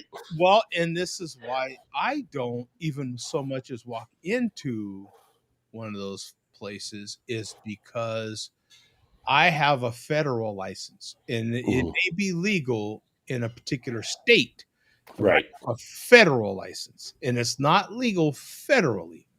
Yeah, which is the problem, right? So once I get out from under my federal license, then I perhaps can explore some of these other options. Right. Because even all these states that are legalizing it is still on the scheduled list, right? So you could still get rolled up on something somewhere and be like, still be in trouble for it. I mean, they as a matter of fact, they have, and they advertise all over the doggone place here in Arizona. They even have delivery. They have marijuana pizza. They have marijuana foods. It's insane. Rod, don't worry about it. I'm a lawyer. Don't worry about it. Are you the reason why Joe D represented himself that time? Right. Don't give away all my legal advice. No, that's Lori Daybell. Don't get it mixed up. That's Lord Dable. Yeah, Most it's not me. part of my legal team here. I feel like Coach being a lawyer would remind me of who was it on Seinfeld? Because I know we like talking Seinfeld. What was Yeah. Kramer's lawyer's name? Jackie. Yeah,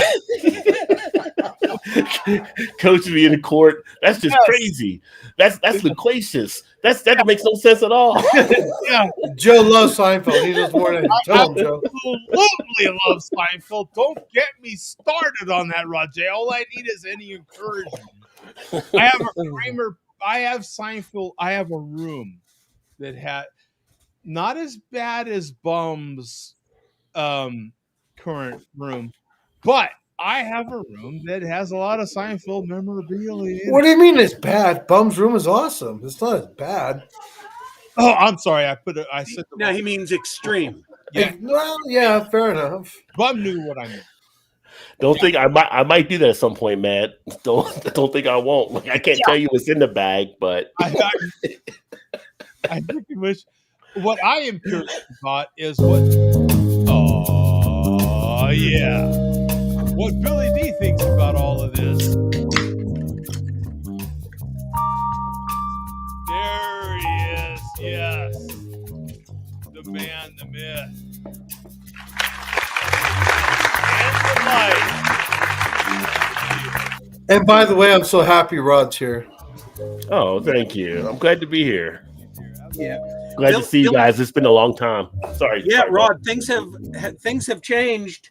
I think no, you've been here since we had the changeover in beverages. It's the new MLD. I'm a member of the new MLDC, the Mexican Lager Drinking Community. Oh. So since last September, I have had a different either brand or packaging version of Mexican lager on the show. And my goal is to go a year without duplication. So, Okay. So I've been buying all size cans, bottles, different versions of the beers. So for the first time tonight, 12-ounce bottle of Corona Familiar. Nice. All right. That's the first time. That's the first time you've had that one. No, I've had it before. Because Okay. first time having it on the show. Okay. So, and I actually had it on the show maybe about a month ago in a quart bottle. So, Nice. I did a review of that last year. It was definitely better than I thought the Corona we get in the States. yeah. And as a lot of people have said, it's automatically better because it's not in a clear bottle. So it's less likely to get skunked. Yeah, and when when beer, the size matters when doing the malt. Oh, and I have to apologize to Big Rome. Sorry, Big Rome. I did drink the garage beer already. I drank the garage beer and the Utica Club. As soon as I opened the garage beer, I was like, "Oh shit!" Rome asked me to drink it on the show, and I was like, "Oh, sorry, it's gone." Damn it! Yeah, You know where the garage beer was created, right? yeah. Next time. So, no, where You was know- it created? Right here. Was it? Braxton Oh. Brewing, Covington, Kentucky, part of Cincinnati. I did not know that. They So- sold that line. They used to sell it right there as a Braxton garage beer, and they sold Oh, off the okay. line as garage beer. By the way, Bum, screw tariffs. He's back getting Raw J deals. Rod, is that a real story, or is that a real story? Yeah. If you look on the garage beer can, it'll say founded by Braxton or I'll Google created it. by but Braxton. Yeah. That's insane. Nice. Yeah. Whew. All righty. Well, we got some news here. First of all, since you're here, Coach, I regret to report that earlier in the week, 209 J Jones uploaded a video and I got a notification for it. I forget the exact name of that video, but the name was something along the lines of Coach's Good Friday or Coach's Easter. And I clicked on that video, and by the time I clicked on it, he had already taken it down. Wow. Yeah, the chairman done the same thing. Like everything he posts, he takes it down immediately. So I'm not surprised. Yeah. So Wow. What was the message overall? What was Oh no, it was a video. It was a full video. I know, but you saw nothing? No, I saw nothing. It said this video has Okay. been removed by the uploader. Yeah. So I don't even know how long he left it up, or if he even had it up for more than 10 seconds, or It's why. to be expected. I love the hate. Joe loves the hate. You love the Yeah. hate. Rod J loves the hate. Anyway, I'm So- gonna mute myself. Oh, wait a minute. Rod J has a nice little spinning can thing there. Turntable, if you. Man, Yeah, see I how might be the OG in that area, because not that imitation is always the kindest form of flattery, and I've seen a lot of craft beer guys start breaking out spinners after I had one out there. But yeah. nothing wrong with being a trendsetter. Do you see what happened there, Coach? Do you see what happened? Coach, do you see what Rod J did? He kind of said, what happens after me, these cunts. Oh, I mean, Yeah. Yep, it rubbed off on him. So if I get a spinning can turntable, I'm a C word all of a sudden. No, I've had a few people say, "Hey, I saw you used it and I got it. I liked what you did there." So, oh, hello. sweetheart, how you doing? There's Laney. Say hi. Good to see you. He's gonna say hi real quick. Is she Hindu?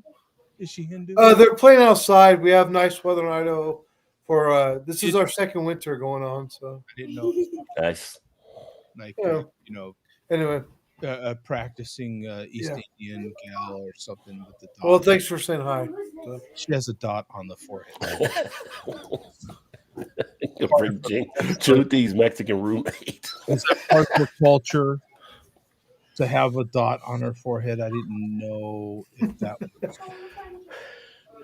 I don't even know where Joe's going right now. She had a dot on her forehead. I was just anyway. Doesn't matter. We're moving on. So Big Rome, it's funny. I almost grabbed that Rusty Chain beer instead of that Von Trapp Schwartz beer. But so after this, I will drink that. So, all right, more news, and this is a big one. So, remember last week I mentioned on the show that I could tell by the title of one of Vega's videos, which I didn't have time to play, that I thought he was going to ghost the show again. Well, it appears as though he is ghosting the show based on the chat. However, it's more serious than that. In this video that he made, Vega asked us to not play his content anymore during the Malt Liquor Report. Oh. He did not demand that we do it. Oh. He nicely asked. So he called us all by our first names when he asked. And he even said, "Don't play my videos anymore, or do. I can't control what you do." So since he was very nice about it and did not demand, I'm not even going to play his request. Oh, wow. So that, oh man. So that's it. That's it for Jay Vega. Wow. Yeah. I'm sure he will never, ever be part of the Malt Liquor Report ever again in any way, shape, or form. No, not this week. He won't. No. What happened with Jay Vega falling out with, He said he did not want to be associated with the majority of the other people whose videos we play during the report. Wow. That's why. He said nothing personal against us. Yeah. He didn't want to be associated with those people this time. And now, the longest time that we had a Vega protest was the previous time, and that was a good solid 6 months. I feel that was a good 6 months, but he totally dropped off of YouTube. Yeah, that wasn't a protest just with us; it was a protest with YouTube. Yeah. This time it's a protest just against us, which is like other previous protests, which could last just a matter of the minute I get back from LA next week. Yeah. So. Well, let me ask you this, because as you guys are definitely more in tune, or you or the people in the comments, like, is there some special beef going on? Like, is the 40 community kind of just like taking sides now? Like, if you're that guy, I'm not with this guy, and blah blah blah. It's kind of like actually, we got Bloods and lot of Crips and MS-13 and all these different factions taking All place. of the above. All of the above, Jim. Yes. Yeah, it's almost like every man for himself now, and a lot of Vega catches a lot of crap now. But he even named us one time as some people who never ever turned against him. Wow. Okay. So, yeah. Interesting. Vega's a very complex man. Complex, man. You just never know. You really don't. Yeah. Um, So, all right. Just like the chairman, I have a clear shot of Vega's face, but I'm not going to share it. But I have a clear shot of his face. Yeah, he accidentally exposed it this week when he lifted. I know. His, I took a screenshot and I saw it, and yeah. I figured out who he is. Yeah. But I'm not going to do that to him. So, Man, I missed a lot. What's going on with yeah, Rod. Desert? Rod, go get a diaper and put over your face, and then talk to us after that. Yeah. It's insane, bro. It's insane. It's insane, brother. my dear friend from Arizona, if you want to jump in, my friend, you are always welcome here. I always knew you would. So you please Yeah, come on, Pat. Come on. Yeah, come on, Pat. jump. We missed you. Where's Pat? He's in the Oh, chat. is that what? I didn't see Pat was out there. Yeah, that's Pat. Hey, Okay. Joe, did what's his name talk to you? Pat? No. Seriously, did what's his name talk to you? You don't remember? Did what's his name? I honestly don't. Who me? I'm sorry, Bum. Did what's his name talk to you? Oh, no. You're supposed to say who, and then I say D's nuts. Anyway. Oh, who? Why do you say did D's talk to you? He did like D's who? Then you could have Yeah, done it. There you What go, the Rod. hell? Yeah. What the hell? I'm gonna call my wife and say, hey, did D's talk to you? Why Rod Jason? He's here trying to help everything else. Now I got to write the jokes too. Come on. Hey, man, you're like Jackie Martling on the Stern Show. Me and Bum are huge. Stern Ooh. fanatics. Yeah, that's how you present that, right? Yeah. Yeah. So school us along here, bud. Buy my CD. Yeah. Hey, the Artie Lang years were better than the Jackie Martling. Oh yeah. Yeah. Hey, look at this. Look at Bum. I'm getting some street cred. Mexican Lager Brothers holding it down. Yeah, but you're not one of them, Joe. Oh, but I am in the clique here. Currently, I'm one of the brotherhood, I feel like.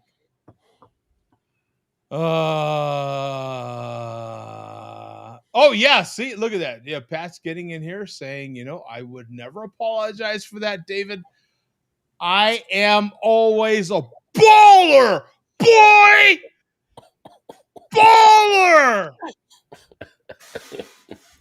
I know he meant to say it like that. He just couldn't.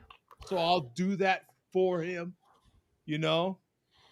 If he was here, he could taste some of this fantastic Tombstone beer I happen to have here. I know he would enjoy that. He knows what's up with that. But anyway, let's get along with Billy D here. What do we got here, Bum? All right. Now, Rod, we mentioned 40-ounce Causer, who drinks the St. Ides high tea. Here's Causer himself. And just go to 11 minutes, 30 seconds in the video. Okay. We got a link? I pasted it in the chat. Oh, there it is. There we go. Okay. Let me share the screen here. Did you paste it or post it? He pasted it. Yeah. Okay. I'm just catching up. I copied it and then I pasted it. Yeah. And then it was posted. Not that egg again. Yeah. Right. Fucking Rod. I love Rod. 11 to Bum. Where to? 11:30. 11:30. Okay, here we go. So there we are. But oh yeah, I was gonna tell you motherfuckers, if you stuck around long enough, I'm gonna try to say something real fucking quick. Can you hear that? Because the volume's kind of low. I can hear it. His volume's usually a little lower than usual. So No, I can hear the transsexual. Let him play it. Hey, Jody, fucking plug it in at 11 minutes, 40 seconds. Okay. I'm going to try to say something real fucking quick. Hey, Jody, fucking plug it in at 11 minutes, 40 seconds. Okay, cool. Was that this fucking That's actually fucking funny. That's actually funny. Saw a clear plastic tote. I got it on film. Maybe I'll drop the fucking film. And it was just jam-packed with shit. Pittsburgh area, okay? There was like football cans and hockey cans and a lot of Pittsburgh stuff. I'm telling you, I told the guy, sir, you could leave this off for a little longer, but I'm going to ask for you to set this aside, and I'm going to get a hold of you, guy, because I might have some pieces of shit, some leaf collecting fucks who might be interested. So, you never know, man. I might start middlemaning motherfucking beer cans and all that shit. I'm all about making some goddamn scrippity scratch. Do this thing. Talking to you, bum. You want more of this? I got them. Set them aside. Go figgity fuck yourself, there, so. Salt. It's always been a salt. So I told Causer, thanks, but I got enough of that stuff. Thanks for the offer, though. So of course he had a reply. Oh, of course. Once I politely said no, and here's the reply. Okay. Yeah. Let's get the reply here. Let me make sure I get the right. I don't think Rod J gets any more hate anymore, does he? Oh, not on this show. No. He used to a little bit. Rod J, people attack him a little bit. Yeah. Well, a few people try, but it's like, yeah, really? That's the best you got? I mean, you know. That's the usually the chairman, we the only one who try to do some stuff. And I'm like, dude, you're as old as the Jeffersons. Like, same old jokes. Moving on up. What part? Bum, what part? It's a short, so you can just play the whole thing. Oh, okay. Yeah, that's the problem, right, Rod? It's like, you get some, and then it's like, come on, man. Like, I get the humor. I only get it when I come here sometimes, but it's all good. I mean, oh, wait. It's all funny. As long as it's done in a good way. Like, who doesn't like to get roasted once in a while? It's fun. It makes it, good time. Oh, it definitely keeps it interesting, right? Yeah. Here we go.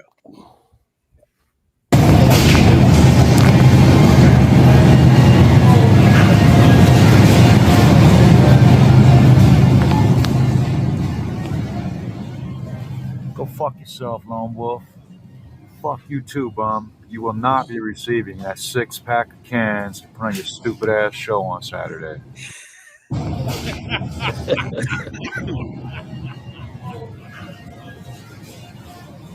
No, thank you, Causer. I do appreciate that.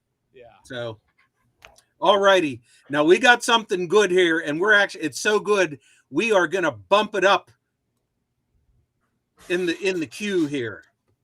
All right. That's what I'm talking about. Yeah. And once again, this is such a short video that you can just play the whole thing. You ready to have your mind blown? You guys are going to think you did one of them THC beverages when you watch this. Yes. You're going to think you washed down some mad honey with one of those THC. Oh, nice. I like it. Yeah. Are you ready? Nice. All right, click the link. Here we go, man. Yeah, let's play this. Here we go. Let me switch this over. What's up, YouTube? Who's who? What's good, man? Whoa! What? There's multiple of this guy? No. Oh, I saw this, bum. Yeah, that's his brother, Joe. Nigga, and then they act exactly the same. I don't drink beer, so I do water. Dude, is that vodka? And you can actually understand the other one. Stop, nigga. Yo, the fuck? Enjoy the beverage. It's fucking water. Enjoy the beverage. Joe, we're gonna get caught up for a thus his brother comes in a subsistence, fool. All the hoes. I'm halfway down. I feel like enjoy the beverage should be on a T-shirt. You got Wait a minute. oh, Are they twins? Dude. No, they're not twins, but They're not twins, but they sure look like it. Their patterns are the same, Joe. It's weird. It's Wow. so weird. A's, suit and tie. Man, GTL to all the A's, man. No, I take that back. You can't hardly understand. What the fuck he just? By the way, get yourselves ready for a few repeats on this bad boy. Explain. Translate. Man, watch your mouth, man. Translate. Man. No. Man, they know what I'm talking about. You got 2 for 5, man? Yeah. He doesn't drink beer and he doesn't swear. He told Evander. That's right, Bob. He doesn't drink alcohol. He does not. There's one time for this nigga, man. And he's the one with the gap in his teeth. Wow. Okay, here we go. Same person. His name is Michael Strahan. Water. Yeah. His name is Michael. And vodka. Stop, nigga. Yo, the fuck? Enjoy the beverage. It's water.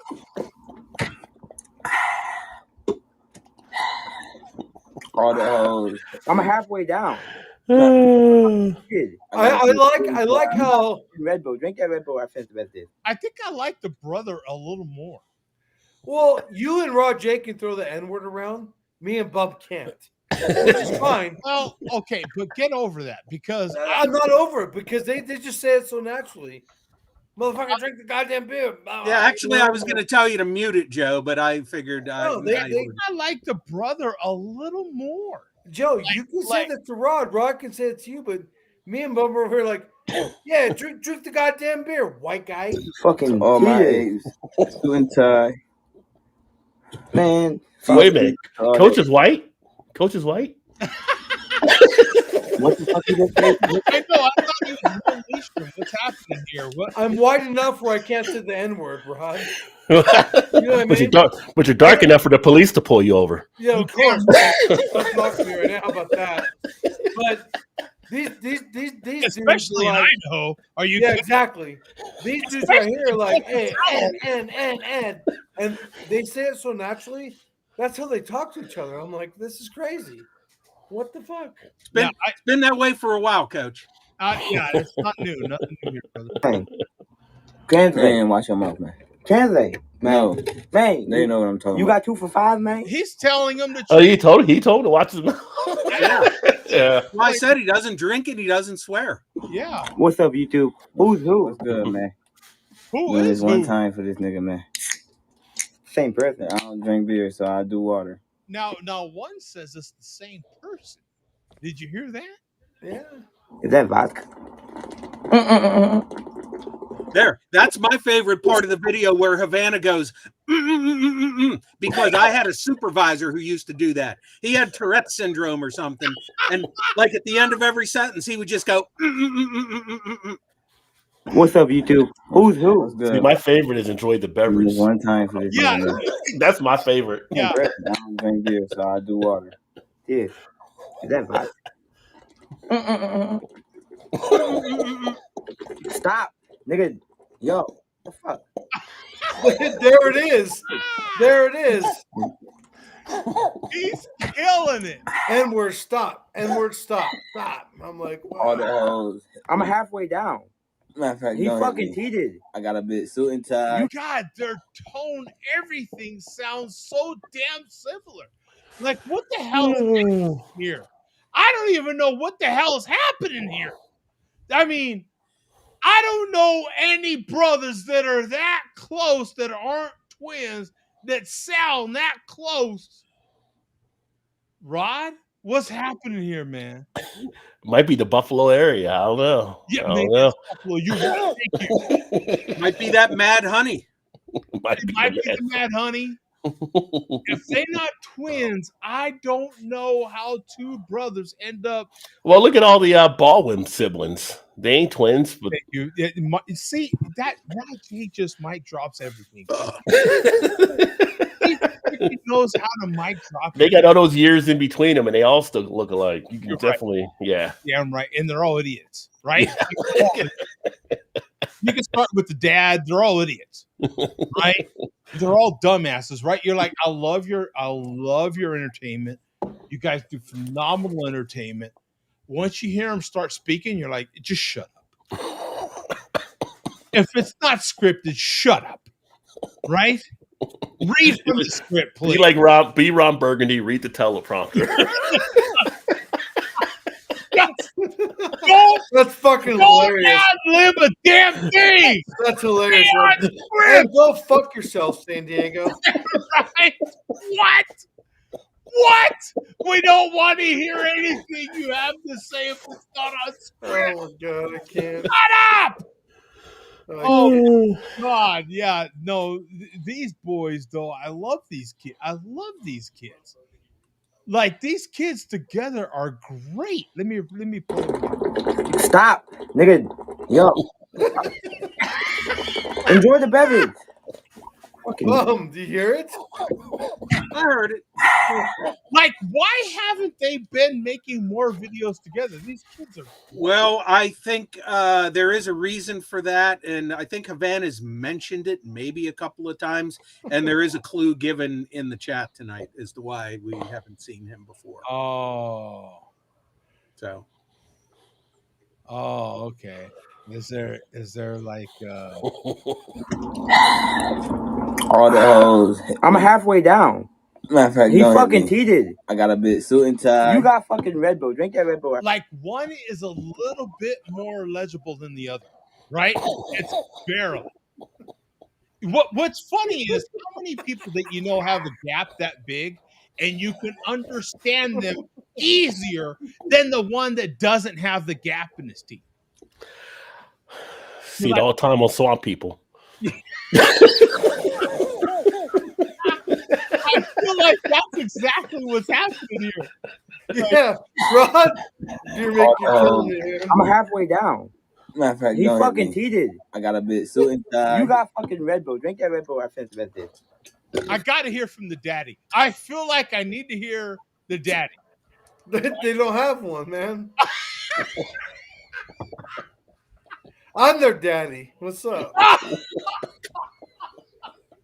You want me to translate? You want me to translate everything because of the list? Do you want me to translate? Oh, you motherfucker! That would explain. Again with the list. Hey, so what he said is, motherfucker, stop drinking so fast. Okay. Hey, I got this, homie. Yeah. Wait a minute. All right, we'll chug together. Okay. Oh, there's a camera. Let's drink together. That's okay. Big Rome says he's going to drink an alcoholic beverage the next video they do. So he will be back. So you know what? Here you go, Havana, from Flying Bison Brewery. This is courtesy of Havana, Big Rome. Flying Rusty Chain, Vienna style lager. Right. Well, hey, and by the way, if everyone's offended, my oldest son is half black. His name's Ray Jean. So don't be offended. Don't be offended. Because wait a minute. You told us that your ex-wife is half Filipino. Yeah. Now, wait a minute. We've got to go. Now it is possible for both scenarios to exist. No, I said my ex-wife. I didn't say which one. My first wife. Joe, I got more than one ex-wife, man. Oh, okay. I thought you said a harem. Rod, you know where I was going, Rod. Yeah, but I never said I had one ex-wife. I have more than one.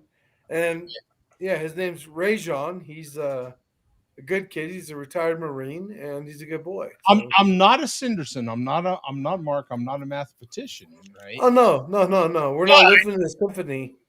But there's only so many halves that can go around. What do you mean? And we already. I can't have two ex-wives. Okay. Yeah. Okay. Is that unheard of? All right. I mean, And you carry Bum. one, and and You then carry one, or you carry one, or you carried the one. right. Well, and my third one obviously lives in New York and New Jersey. Yeah, these motherfuckers, bum. These motherfuckers. I'm just cracking up at the upper corner. These look These like they're motherfuckers. part of the And then my panel third tonight, ex-wife these two. with a kid named Here's my brother. Let's have a fucking drink. Let's fucking drink. Like Mike Tyson. Here's my brother. Let's have a fucking you need drink. to be on Maury Povich. Give me a break. Like you are. They towed the line. I did not toe the line. They towed the line. Yeah. I feel like someone needs to be opening the envelope right now. Joe, you know what? I'm gonna break in and steal Mookie, you motherfucker, bro. And the roommate's gonna be really sad. These motherfuckers. These motherfuckers, bum. Swear to God, these motherfuckers, like, give me a break. Oh, shit. They know what they're doing. They know what they're doing. Oh, so, Bum, if you'll allow me to. Don't allow them to. Don't allow them to, Bum. No.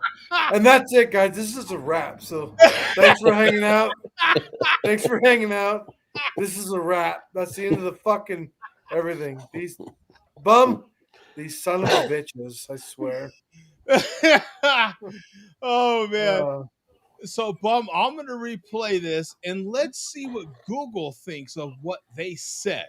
This guy. If it actually is what they said, right? I feel like it's worth. I think everything was pretty clear. Well, Yeah. Let's see. We'll hit the CC button here, and we'll see. Let's replay it. Play the tape. What's up, YouTube? Who's who? What's good, man? Doing this one time for this nigga, man. Same So far, so good. Beer, so I drink water. Yeah. Is that vodka? Stop, nigga. Yo, what the fuck? Enjoy the beverage. These guys. All the hoes. I'm halfway down. Matter of fact, he fucking cheated. I got a bit suit and tie. You got fucking Red Bull. Drink that Red Bull. Fucking all my apes. Suit and tie. Man, GTO to all the apes, man. What the fuck he just say? Hood saying. Man, watch your mouth, man. Translate. No. Man. They know what I'm talking about. You got 2 for $5, man? That was pretty accurate. I knew that would be worth it to get Google to translate that. You know what I'm saying? I knew that would be worth it. I knew it would. Okay, so what else do we have here, Billy D? All right, we got to get Rod. Never make fun of my lisp again. Never make fun of it. The lisp. Never do that again. Rod, we got to give you some context here. A couple weeks ago, Steel Worldwide, with his new Ohtani Dodgers jersey, went to the Phillies game where the Phillies were playing the Dodgers, and the chairman trolled this YouTuber named the Philly Captain. And the Philly Captain caught a picture of the chairman flipping him off. So we played the Philly Captain's video. That was great. Last week, and we were all shocked at how much a baseball uniform can expose weight-wise on the chairman. That was great. So we were basically playing this whole thing last week. So here is the chairman's reaction to that, to the show last week. So go to, you can start about 45 seconds in, Joe. Okay. Hey, Coach, he ain't too far. 45 seconds in, I can already hear the laugh. And there's the uniform, Rod. So Joe and Chairman are Dodger buddies now, right? Yeah. Yep. Yeah. Let's take the buddy part out of it, but yeah. We're buddies.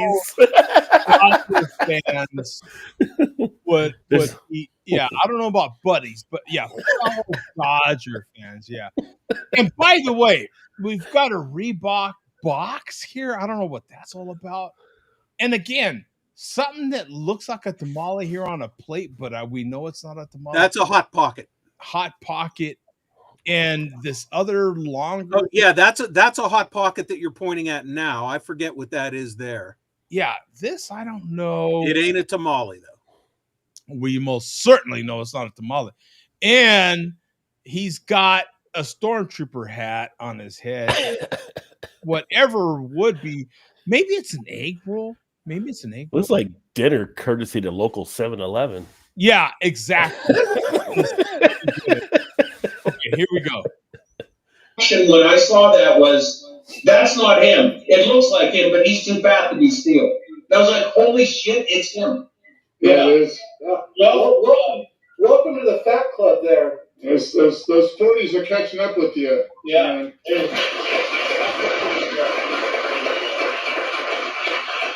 The club of, a few X's. Is that a what did he say his shirt was? Extra large or double X? Did he say? He said it was an extra large, not a fat trucker size. Yeah, not a fat trucker. That's a 2 going on a 3X there, pal.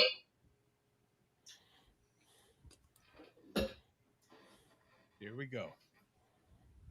Yep, that's all right. Celebrate me at my worst. Go right ahead. It's the internet. Okay, well, we are. Yeah, So, we are, and we did.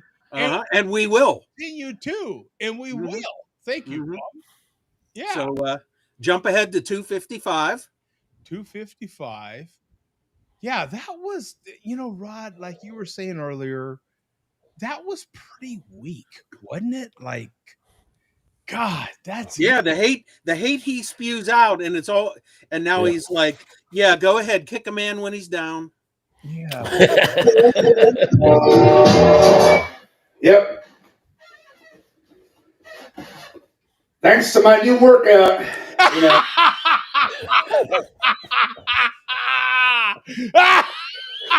You know what's funny about that? Like he says that right after the chair squeaks. Yeah.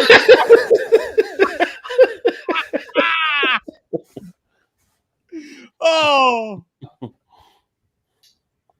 Reebok Heavy Resistance Tube. What? Home gym. And Rod, did you hear the chair squeak like a mofo? Watch. The Reebok Heavy Resistance Tube.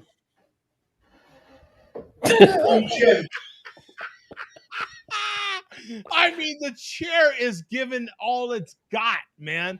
It's like on its last leg. Watch. Heavy Resistance Tube. Home gym. Yep. I'm on my way. What does he sing on a gospel tune now? I'm on my way, Lord. I'm on my way. On my way, Lord. On my way. What is he, religious all of a sudden? What is this? What's happening here? Is he singing gospel hymns now? Is he turn to page 100 in your hymnal? I'm on my way, Lord. I'm on my way. On my way, Lord. Pat said post that link again too. I'm gonna have a heart attack. This is great. You gotta be kidding. You can't make this stuff up, right? Like this guy literally, that's what he thought would be a good idea. This is insane, man. That is hilarious. I mean, talk about getting healthy, talk about working out. You got the hot pockets in front of you. It's like the chair is squeaking. Yeah. It's not a good look. I mean, not a good look at all. Not a good look. Yeah. I mean, he took the sunglasses off. You realized he couldn't see through those anymore. He did put those to the side. Right? Fucking Ronnie. freaking hilarious. Well, You got to be kidding me with this stuff. You can't even make it up. someone knows. Someone has to tell me one someday. And you may try to tell me before, Bob. Like, why do the malt liquor guys often wear ski masks? Like, is it just to hide embarrassment for drinking 40s, or is it just? Wouldn't you? I mean, I've seen people drink 40s without a ski mask, but I don't know if it's like a click type thing or what. Like, Okay, if you want to pause this, Joe, I'll tell you what I know, Rod. Apparently, the chairman was the first one to do it, and his explanation was the person drinking the beverage is not the star of the show. Yeah. Malt liquor is the star of the show, hence the ski mask. Now, a whole bunch of others started wearing ski masks, but I think it was Vega, possibly, that said that a lot of others started wearing ski masks to kind of make fun of the chairman. Now, that I don't think they revealed that back then. Yeah. It just kind of became a thing. And when I started watching, they all wore some kind of disguise. Hardly anybody did not. And then a few of them started taking off their, even when I started watching, 40 Ounce Fear was wearing a mask. Havana wore a mask for a while. The only one that kept the mask on the entire time was Falstaff Brewing Company, and unfortunately he is retired, and he was the funniest of them all. He hasn't made a video for like 3 years now. Hasn't posted anything on YouTube, even like a post or a short, for like more than a year, I think. So he kind of stepped away, gave it up, maybe. Yeah. So apparently that's how it started. I'm so happy Rod J's here. Like, Rod comes with a good time, and then there's so much hate. Rod, you got to join next week or there's no show next week after that. Yes, and as Joe Skull mentioned, people were afraid that their jobs could be in jeopardy. Although Rod's going to get so much hate on the show. I just, yeah. So people were doing a ski mask. They thought he might get in trouble at work for doing 40 reviews. I guess, or just doing it as often as they did, or saying what they said on camera. Probably, probably saying what you said. So some of the stuff they say sometimes. That's probably the main reason. So. Rod, tune in next week or 2 weeks later, and you're gonna get so much hate. This is great. Yeah, we'll see. Most people have been pretty chill tonight, so we'll see. But yeah, no show next week. Just want to remind everybody, no show next week. Last show of the month, by the way. Yep. So go back to this clip and just rewind just a little bit. Oh, you got it. As he chugs his 40 here. Yeah, this clip is gold, Jerry. Oh,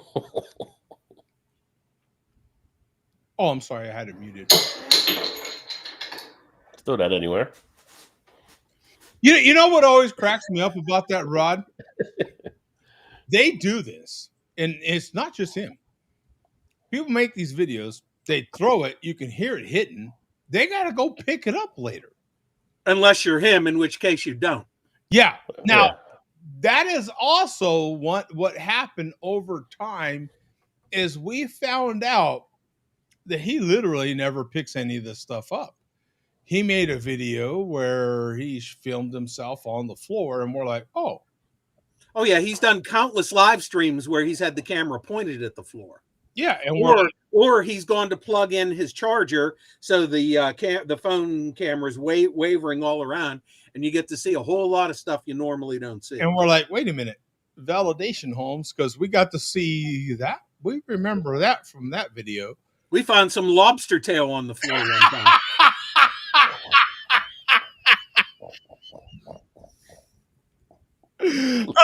Lobster tail. Oh yeah, validation. Validation. Play the video, man. I'm done. Oh, you missed it. Oh, yeah.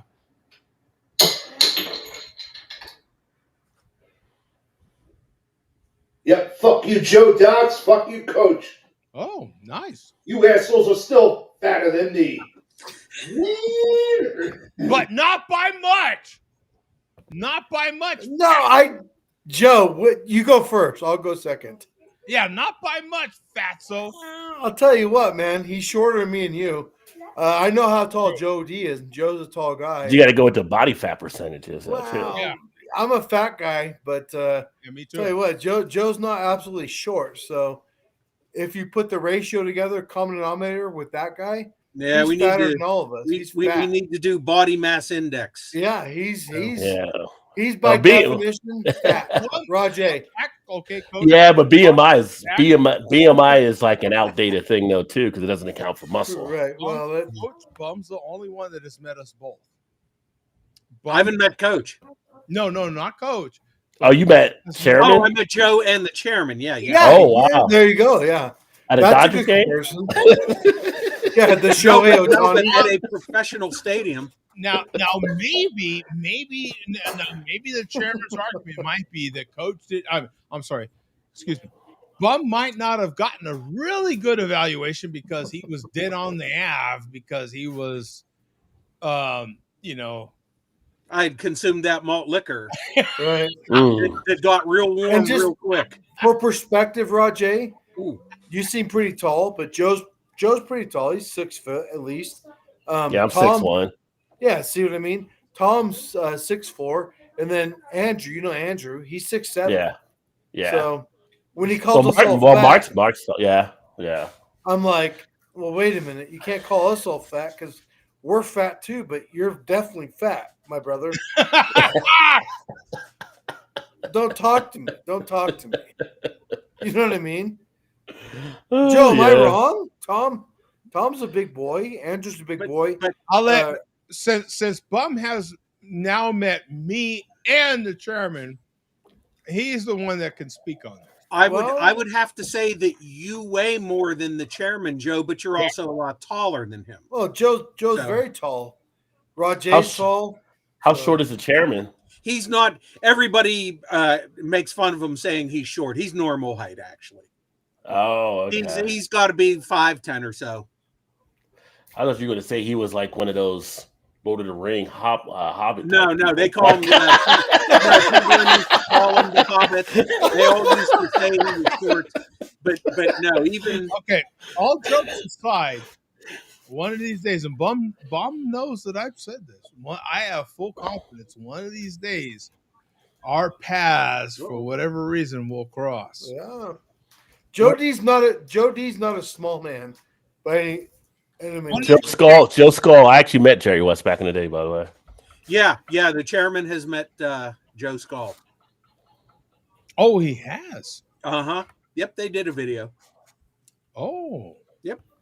Mandy's dad is huge, and Joe standing next to Mandy's dad. They're pretty big boys. Like, yeah, Joe's not. He's not short. Put it that way. So, yeah. Anyway. Yeah. It depends. Standing next to Andrew, he might look real short. Yeah. Joe said he's 5'9" tops. That's not short. So. Yeah. I would say 5'9", 5'10". So, yeah. So. Okay. So jump ahead in the video to 450. Okay. There we go. 450. Oh, God. He kind of mentioned he was rationalizing again here, and he did this last week too. Yep. Now I'm not going to deny. Oh, get the air. Here we go. I'm lugging around more winter weight than usual. I'm not going to deny that. Winter weight. What the hell are you trying to do here? You're trying to qualify it with, well. So what does the Mac rib weight look like? Come on, man, fatso. What are you trying to do? It is what it is. Oh, it is what it is. You down 240s, and I would say less than an hour. Every day. You're gonna be lugging around a gut. Yeah. Oh, Bum. Mission? No, he just meant before the game.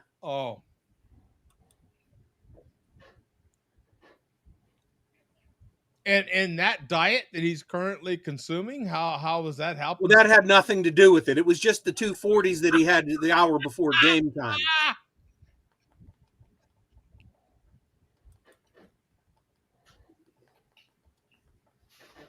We may have more here. Yeah, we do.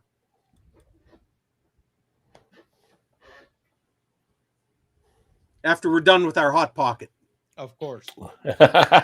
Can't rush a Hot Pocket. But if you actually fucking work out, you know, Joe Docs, if you actually fucking work out, you can lose those LBs. Yeah.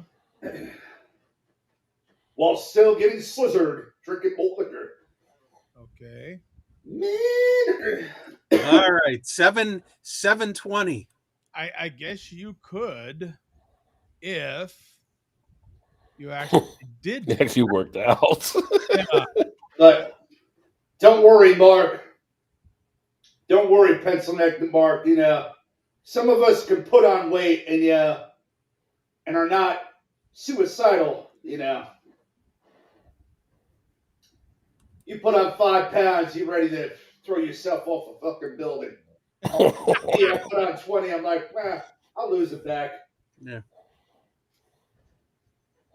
And not drink NA beers, non-alcoholic beers doing it.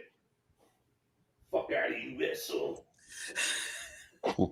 So somehow, the one that is the healthiest of us all is the asshole. Do you see how that works there, Roger? You see how that Mark, yeah. Somehow, the one that literally works out the most out of us all and is the healthiest, eats the best, does all the things, is the a-hole. Somehow. So he said if Mark gains a few pounds, he's going to throw himself off a building. Yeah. Is he going to throw himself off a building or a cat tower? I thought it was the cat tower. I mean, that's how it's always been. Do us all fucking favor, Mark. Just fucking end it. I mean, it's always been explained to us that he was going to, crawl up the cat tower and just jump. Because we all know that Mark is a cat lover. And he has a cat tower that he used to show. He used to show back in the day quite a bit. Nowadays, he doesn't show AJ and oh my God, I forgot the other cat's name. Crusher. He doesn't show AJ and Crusher's cat tower as much anymore, but yeah, he was he would gain a pound and he was going to climb the cat tower and jump off.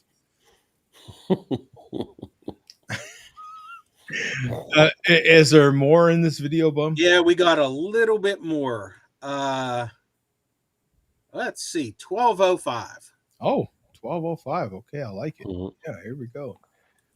Well, he used to be a pro shop guy, and he waddled up the stairs to give everybody the thing.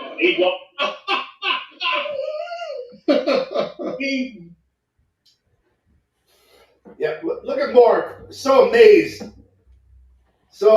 Yeah. It's all right, guy. It's all right. Yep, I can handle the criticism. I can handle it. Approaching 16 years on YouTube. I can fucking handle it. Whoa. Yep, it's over there. Oh, no charge. Wow. By the way, I had to waddle all the way up to the nosebleed. He did. He admitted. That's the nosebleed section, 301. Wow. What the hell's going on with this elf? Get your steps in. Wow. Oh, oof. Yeah, it's kicking in there. Okay, so. Oh, go ahead. Wow. In. Yeah, he was like, even talking about doing things that were acting healthy had a not so favorable effect on his health. which is hilarious to me. Well, that was the malt. So okay, well, that's what malt does. Yeah. Malt talking. That was the malt talking. Yeah, that was it. Yeah, that was the Molotov cocktail happening.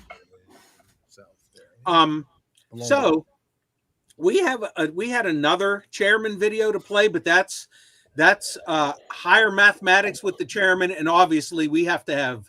It's better to have Mark around for that when the chairman. Hell yeah. When the chairman does his higher mathematics. Oh hell yeah. We'll save that for the next show when Mark is here. Absolutely. So we do have a final word from the chairman. Oh, okay. Tonight's final word. So go to 1150.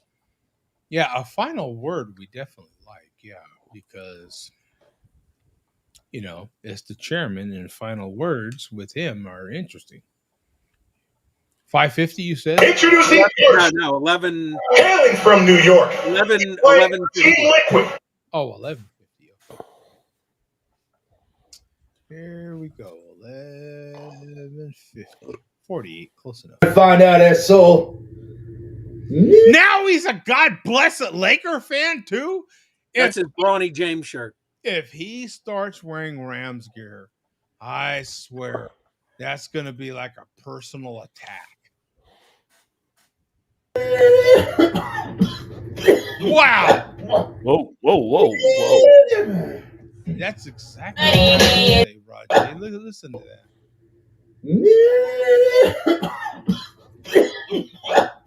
Wow!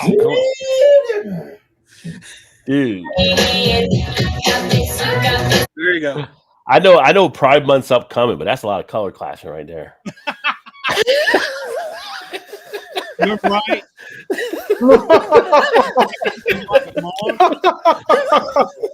That's how I was going to go, but I love it. I absolutely love it. Yeah, that's much better than where I was going. Yes, I love it. Thank you, Rajay.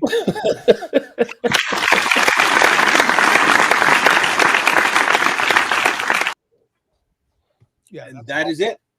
That is a lot better than when I was going. Thank you, Billy D. We appreciate it. Another fine malt liquor report, as always. Oh, yeah.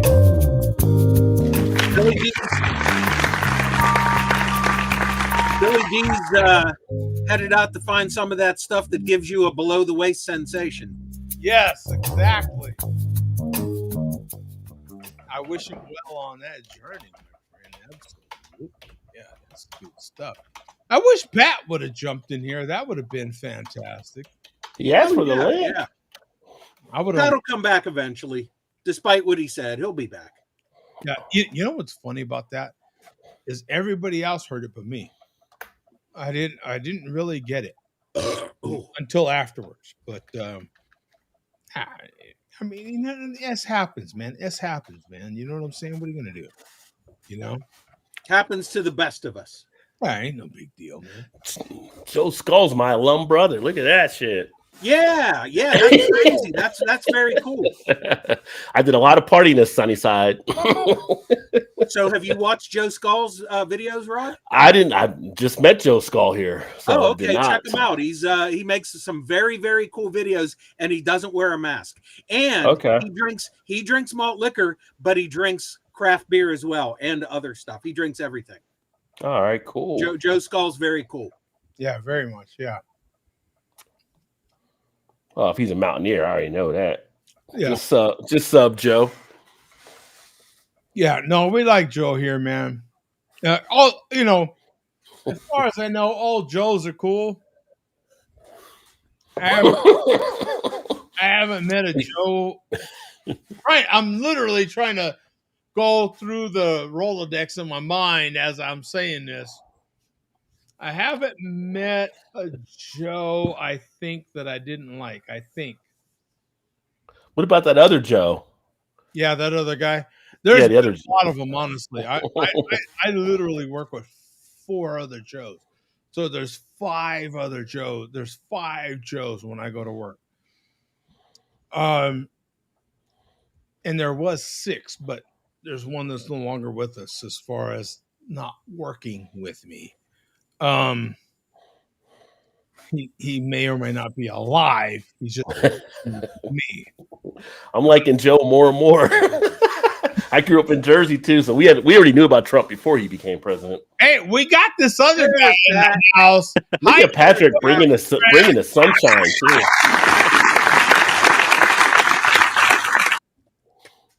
Welcome back, Pat. It was interrupt the report, you know. Hey, Pat Can you hear knows how legendary the report is and how important it is. Exactly. Much respect, my brother. How you doing, my friend? Doing well. I am currently consuming the last of this Tombstone Grand Cru 8th anniversary. Is that old? That's old, right? No, it's like several years old. We bought it recently. Oh, really? It's okay. A 24 variant right here. They did it again. That's cool. Yeah, this one is this one is aged for 4 years in Haven Hill, aged for 40 months in Haven Hill. I would assume different Haven Hill barrels, and then aged. Confusing. It is a little confusing. And then aged 3 years in Elijah Craig, 18-year bourbon barrels. And then aged 3 years in 7-year Barbados rum barrels. That's a lot of years. That's a lot of years. It's a lot of time for this fine beverage, my friend. And I got plenty of. I haven't kept up with Tombstone too much, to be honest, but I know I need to get over there. I'm close to them pretty regularly, but I'm drinking. I was just out in LA for work, so I got some Monkish. Ooh, nice. I'll be in LA next weekend. I'm going to a Dodger game. That's why there's no show next week. Yeah. Got to see my Dodgers. Got to support the team, if you will. I don't know how they could possibly function without my support. I don't think they would. Yeah, they just buckle. Shut down. They would completely shut down. Oh, by the way, congratulations to Shohei Ohtani. He sent me an alert personally on my Instagram to let me know that he had a daughter, by the way.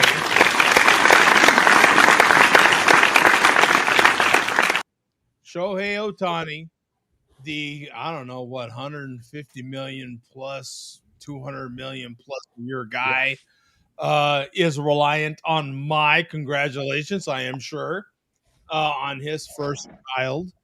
But he is out on maternity leave right now, believe it or not, via the Dodgers.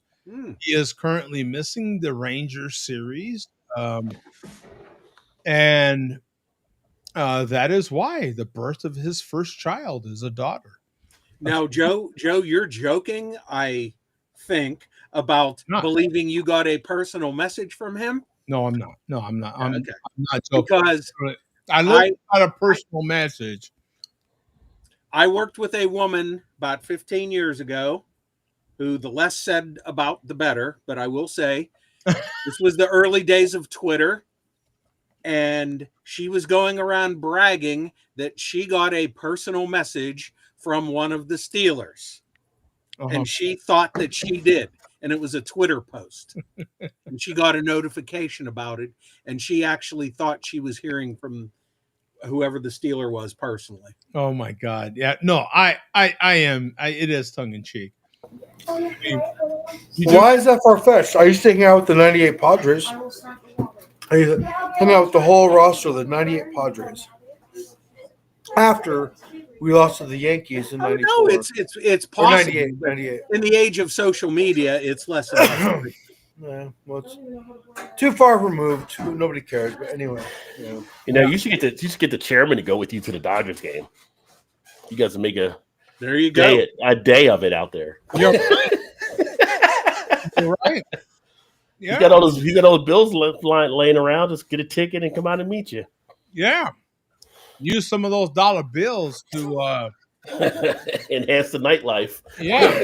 dollar bills, y'all.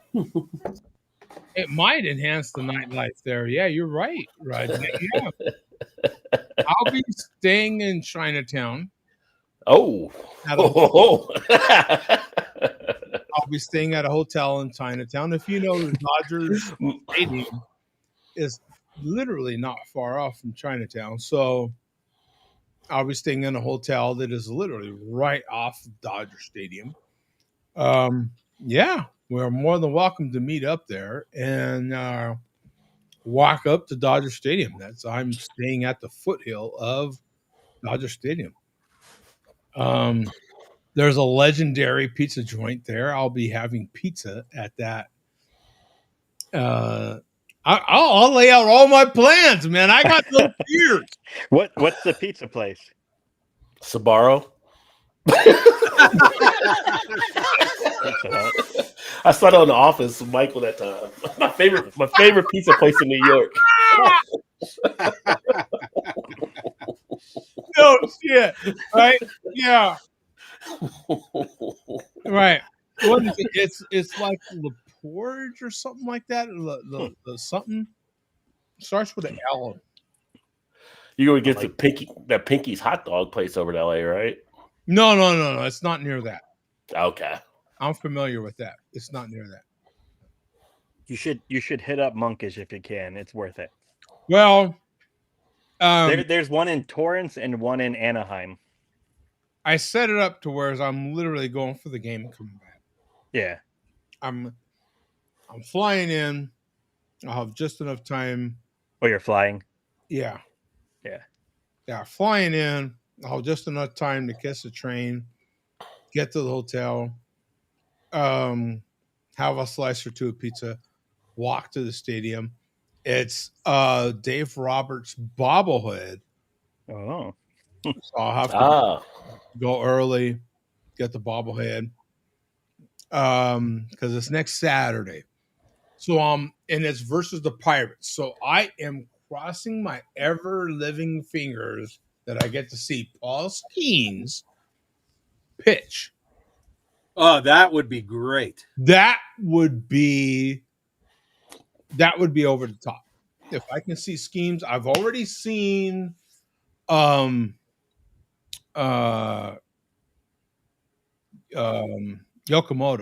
Wait, not Yokomoto. How you say his name? Or Gardner. I've already seen him pitch. But Paul Skeens, if we're playing the Pirates, if I could see him pitch, that would be amazing.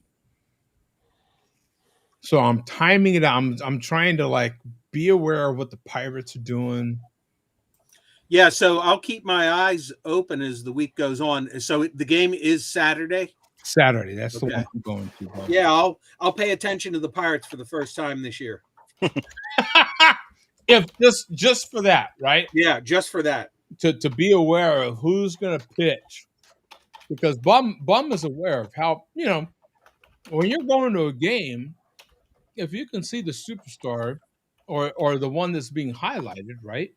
If you can see them pitch, that's Yakamoto. That's who it is. I've seen him pitch last season here in Phoenix versus the Diamondbacks. So we'll go to the game Saturday. Whoever's going to pitch is going to pitch. I'm hoping it'll be Glasnow pitching for the Dodgers. I haven't seen him pitch. But whoever pitches for the Dodgers, it'll be still a treat to see them. But God, if it could be Schemes, that'd be wonderful. And then the Dodgers will be playing here in Phoenix against the Diamondbacks, and might see a game or two of that series. And then back to LA, I might end up going back again. That'll be a during the week game to see the Padres. That'll be the MLB Trophy replica game against the Padres. Of course, huge rivalry game. That one I might spend some time in LA to go see the family and stuff like that. That one I might be more inclined to go to do some of the beer things and stuff like Yeah. Yeah, I actually just drove out there, did a photo shoot, drove back the next day, but ended up going to Monkish and to Bottle Logic. I had never been. I've been to Monkish a bunch of times. I've never been to Bottle Logic, and it's actually kind of a cool little spot. Logic and where is Monkish? So Monkish, yeah, they have one in Torrance and one in Anaheim, and then Bottle Logic is also Anaheim. Okay. Anaheim, Bottle Logic was interesting. It was the only time I've ever been to a craft brewery where I looked around and there was literally, I think it was like 9 women at the bar and 0 men. I've never ever seen that at a craft brewery before. Wow. It was bizarre. Yeah, like it actually threw once me in a off. while you get some stopping after work, you know. Yeah. It was like this ratio. I'm used to the complete opposite, you know. Well, I somehow need to ditch the roommate and go to Monkish. Yeah. You're saying. Oddly, when I went to Bottle Logic, I had a rum barrel aged cider, or no, I'm sorry, rum barrel aged seltzer. Oh, seltzer still. Yeah, it was like that. I think I sent it to you, Bum. It was the one that's supposed to be like the Dole Whip. No, I did not get that one from you. Or wait. You did. From Monkish, yeah. From Bottle Logic. Bottle Logic. Okay. Right. Bottle Logic does some crazy stuff, don't they? Yeah. Yeah, that was the one that I liked more than any other. Yeah. So they barrel aged a cider, did you say? A seltzer. So apparently the seltzer started off at like 30% ABV. Wow. And then they barrel aged it down to like 14. It was like when they released it was like 14%, but well, how does that work? From you start out with a 30 and you bottle age it down? I think they added pineapple juice and who knows what else, you know. Okay. That was the Tropical Hideaway? Yeah. Yeah. Wow. So it was like their fancy kind of rum barrel aged version of that, and they actually did it on the rocks with dried pineapple, like at the brewery, like a slice of dried pineapple. What did you think? What was your thoughts? It was very, very good. They had bottles of it, but it was like $30 a bottle, and it was kind of one of those things where it was like to drink a bottle of that by myself, kind of a lot. Now, by the way, Bottle Logic sounds a crap ton of their stuff here in Phoenix. Right? They do, yeah. So it's not unlike, you know, to just buy something in Phoenix, and also, by the way, by the beer store that is up from my neck of the woods in Phoenix, up by Pat, closer to Pat, the beer store that's up near him. But that's here nor there. But they typically do sell their stuff for about $30 a bottle. Yeah, that's the problem. They have like 20 or 30 different bottles of their barrel aged stuff, but it's like $30 a bottle, so it kind of sits. Which is good stuff, but it's like, you know, I don't know. It's hard good to kind of stuff, justify. You're gonna have to pick and choose what you get, man, because all their stuff sounds phenomenal. And a lot of adjunct stuff, you know, to be like an imperial stout with coconut and marshmallow and whatever and all that kind of stuff. Right. Kind of all over the place. Some's like a Neapolitan ice cream imperial stout. One will be like a pistachio imperial stout. All kinds of wacky stuff. Yeah, I would imagine like Rod. You know, as much exotic stuff as you get to try. Mm-hmm. When you're next to a state like California that has 700 plus breweries and you're able to get some of this stuff, I would imagine your head just being blown off its neck. Like what, you know what I'm saying? Like what it's difficult. It really is, because we can get some of this stuff here in Arizona from the breweries that are out of California, just out of the LA area. That's enough. Well, we get a lot of stuff now too on top of that, because like I don't know I mean, Hot Butcher, Phase 3, all these like Midwest stuff. It's like overwhelming in general. Yeah. Yeah, I mean, California's got a ton of stuff happening, right? I mean, but quiet as Cap and Bum, you might be more familiar with this since you're more Midwest like I am now, I guess, or Mid-Central, whatever they call this area. Ohio's slowly becoming like that little gem in the middle. So we've got like 400 plus breweries here in just Ohio, compared to the size of Ohio to California. And you're talking about a lot of breweries per person, and we're getting just about as much of good stuff being done from throughout the region. You know, I just had the triple mash from New Holland and the Dragon's Milk last night, 18% ABV, and that was as smooth as can be. It's funny. All those breweries and my favorite one closed. R. Shea from Canton. Yeah. But as fast as some close, other ones open right up too. Yeah. So it's kind of like we're seeing a lot of good stuff, and here we don't get soaked on the price of a lot of people on craft beer around the country. You out of here, Coach? What's going on? Yeah, I gotta eat your more tacos. More what? Huda? What? What? You're becoming Jeremy Jr. over there. Oh, hey. Keep up the good work. I'll see you guys later. I love you guys. All right, see you, brother. In 2 weeks, Coach. Peace out. Have a good one, brother. I just remembered, Bum. I also sent you Fundamental Observation from Bottle Logic. Oh yeah, that was the big bottle with the blue label. Yeah, that was incredible too. A vanilla imperial stout. Yeah. Now, Rod, now that you've been in two kind of districts, if you will, if you permit me to say that, for a while, you lived in the Maryland area for a while. I've heard about some of the beers from that region, the DMV, if you will, for a while. What would you say about those two regions that you at least lived in for a period of time? What would you say about stuff coming out of the DMV? Out of that area, the DMV, for those that familiar with DC, Maryland, Virginia, very, very favored it towards the hazy IPA stuff. Like it's overburdened, like to walk into some spot and it's like some of your stores 70-75% hazy, like IPA type things, right? So you have to really know where to dig and find stuff. Now I was able to find some pretty good solid places to go to. There's some great breweries out of there that don't focus into that. Someone like Elder Pine and Blendon does some really cool beers off the East Coast, and they do more like Baltic Porters, and they do other things that aren't just the hazy IPAs. And that compared to here, though, it doesn't even compare. I mean, you got other half that's in DC now, and they're DC, Philly, up in New York. And you get stuff out of Virginia with some of their things. You get like a Abraxas coming through, but we get Abraxas here now.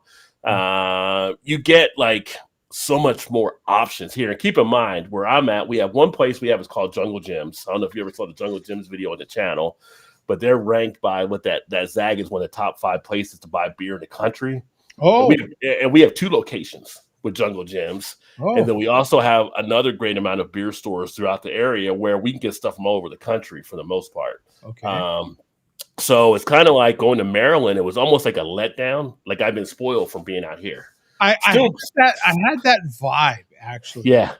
So you can get some decent beers, but but here you get so much more of a selection that's being done. Where are you now? Cincinnati. Okay. Yeah, so we get everything from everywhere up toward Cleveland, over into Indiana, over into PA, down through Kentucky, Tennessee. You get a lot of good stuff that flows through Michigan. A lot of the Michigan breweries we get, but we also get the California stuff because like you go to Jungle Gyms and they got like a whole section that's just California, and there's a section that's Colorado, and there's a section that's all these other key states, Vermont and stuff like that, and then you have everybody else in there. So literally, I've had people watch the video on Jungle Gyms, and they're like, I would just be like, can I just stay and turn the lights off? And because I don't want to leave. I don't want to leave. I want to stay here, right? And one of the other guys, I don't know if you ever seen a Beer Whisperer, he actually came up here last year for the first time. He threw his hands up after about 2 hours in Jungle Gyms, like, I'm done. I can't do anymore. And his wife was like, well, here's some other beers you usually like. He's like, no, we are leaving. We are leaving right now. It's like, so it's a spoiled area. I think I'm almost like I've gone the opposite, where like I almost feel like we get too much in Arizona now, to where it's like there's so many good local breweries and stuff that you get all this other stuff and like it sits. And I mean, I can't complain about getting access to everything, but it's like I always gravitate towards local places if I can. Yeah. Because like we get New York, Illinois, all over the country, obviously a ton of California. But like if I can, I always go to the local stuff. And it's weird how much like, and I again, I can't complain because like I love Weld Works. Yeah. We get Parish out of Louisiana. Their stuff's great. Yeah, we get all Parish kinds as well. Yeah. Yeah. Well, it's like I guess this is what I'm drinking tonight. I'm in Cincinnati, Oh, but yeah. I'm drinking a California beer because we get this Yeah. access to all the stuff from all around the country. And Yeah. a 4-pack of these, I forgot what I said they were earlier. I think it was 4-pack for like $17. Yeah. You cannot beat that for that beer. No, that's something. And so it's crazy, like just some of the And pricing we get for stuff. And I remember the time that was only like a $7.50 with foil over the cork, for Speedway. It was not that long ago. Yeah, and yeah. And we were lucky to get it in Arizona, and nowhere else they got There's it. And two particular beer stores that are, at least in our area, that are up there by Pat, and don't care if they have to FedEx it, literally exclusive. that's the other half. Other half, they would literally FedEx their beers to Arizona. They don't care and will charge a fair price, and that's what they'll do. Mm-hmm. Everybody knows it, so the minute they announce on social media that they're doing this, boom. that shop is crazy though. I was just there, and they have like, what is it from? Oh God, Avery. They have like the Beast. The Beast and all their other like super crazy barrel aged stuff back to like 2008. They have bottles sitting on the shelf. They're that old. There. That I've had the Beast. The Beast is something. Yeah. That particular spot is nuts, man. They'll get it is that nobody else in that particular area can get. And also here. You know what's also crazy about that is the owners don't drink. They don't drink. Yeah. So that's the thing that'll blow your mind. They don't drink. So they're like Indian. So like me. Okay. As much as I barbecue, and I'm like, you know what? I'm a vegetarian. Yeah. Right. It's like literally off Untapped ratings. That's how they buy. What are you kidding me? You don't eat meat? And I'm like, no. I only eat vegetables. Like I'm that hardcore. That's how they are.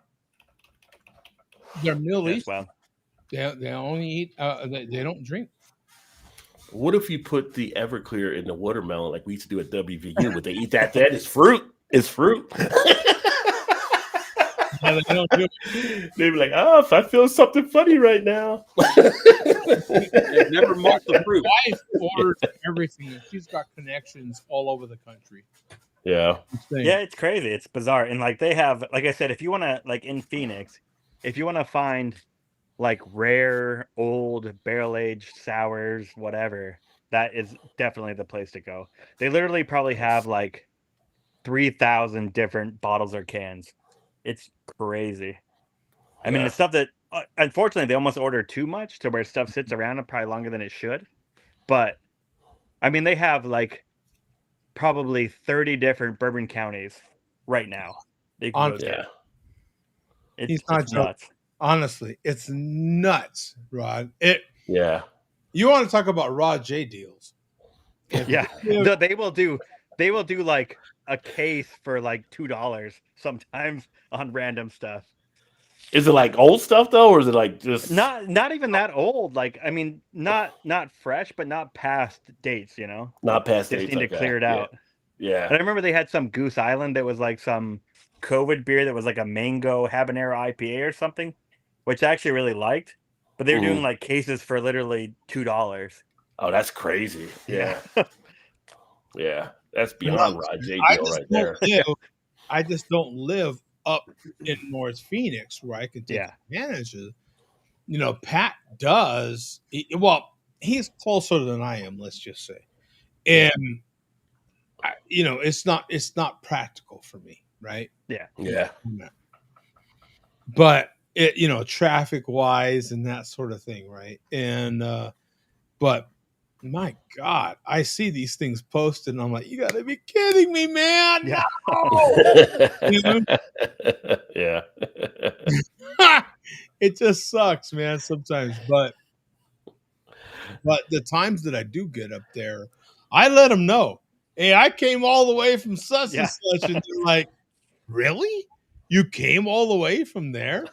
Because they know what a big deal that is, right? And I'm like, hell yeah, man, you guys are awesome. I try to let them know. I make an effort to let them know what an effort I, and how, and they of course know how much money I'm willing to spend up there. Yeah. Up there, because you're worth it. You know what I'm saying? Like the deals you have are worth it. I'll spend the dollar. I mean, like I said, if you want to find, like, if you're in Phoenix and you want to find like rare, odd stuff, there is literally, I've been all over the valley. Nowhere's even close to that shop. I have a shop that I actually prefer to get like everyday stuff because like it's a smaller selection, but it's super fresh.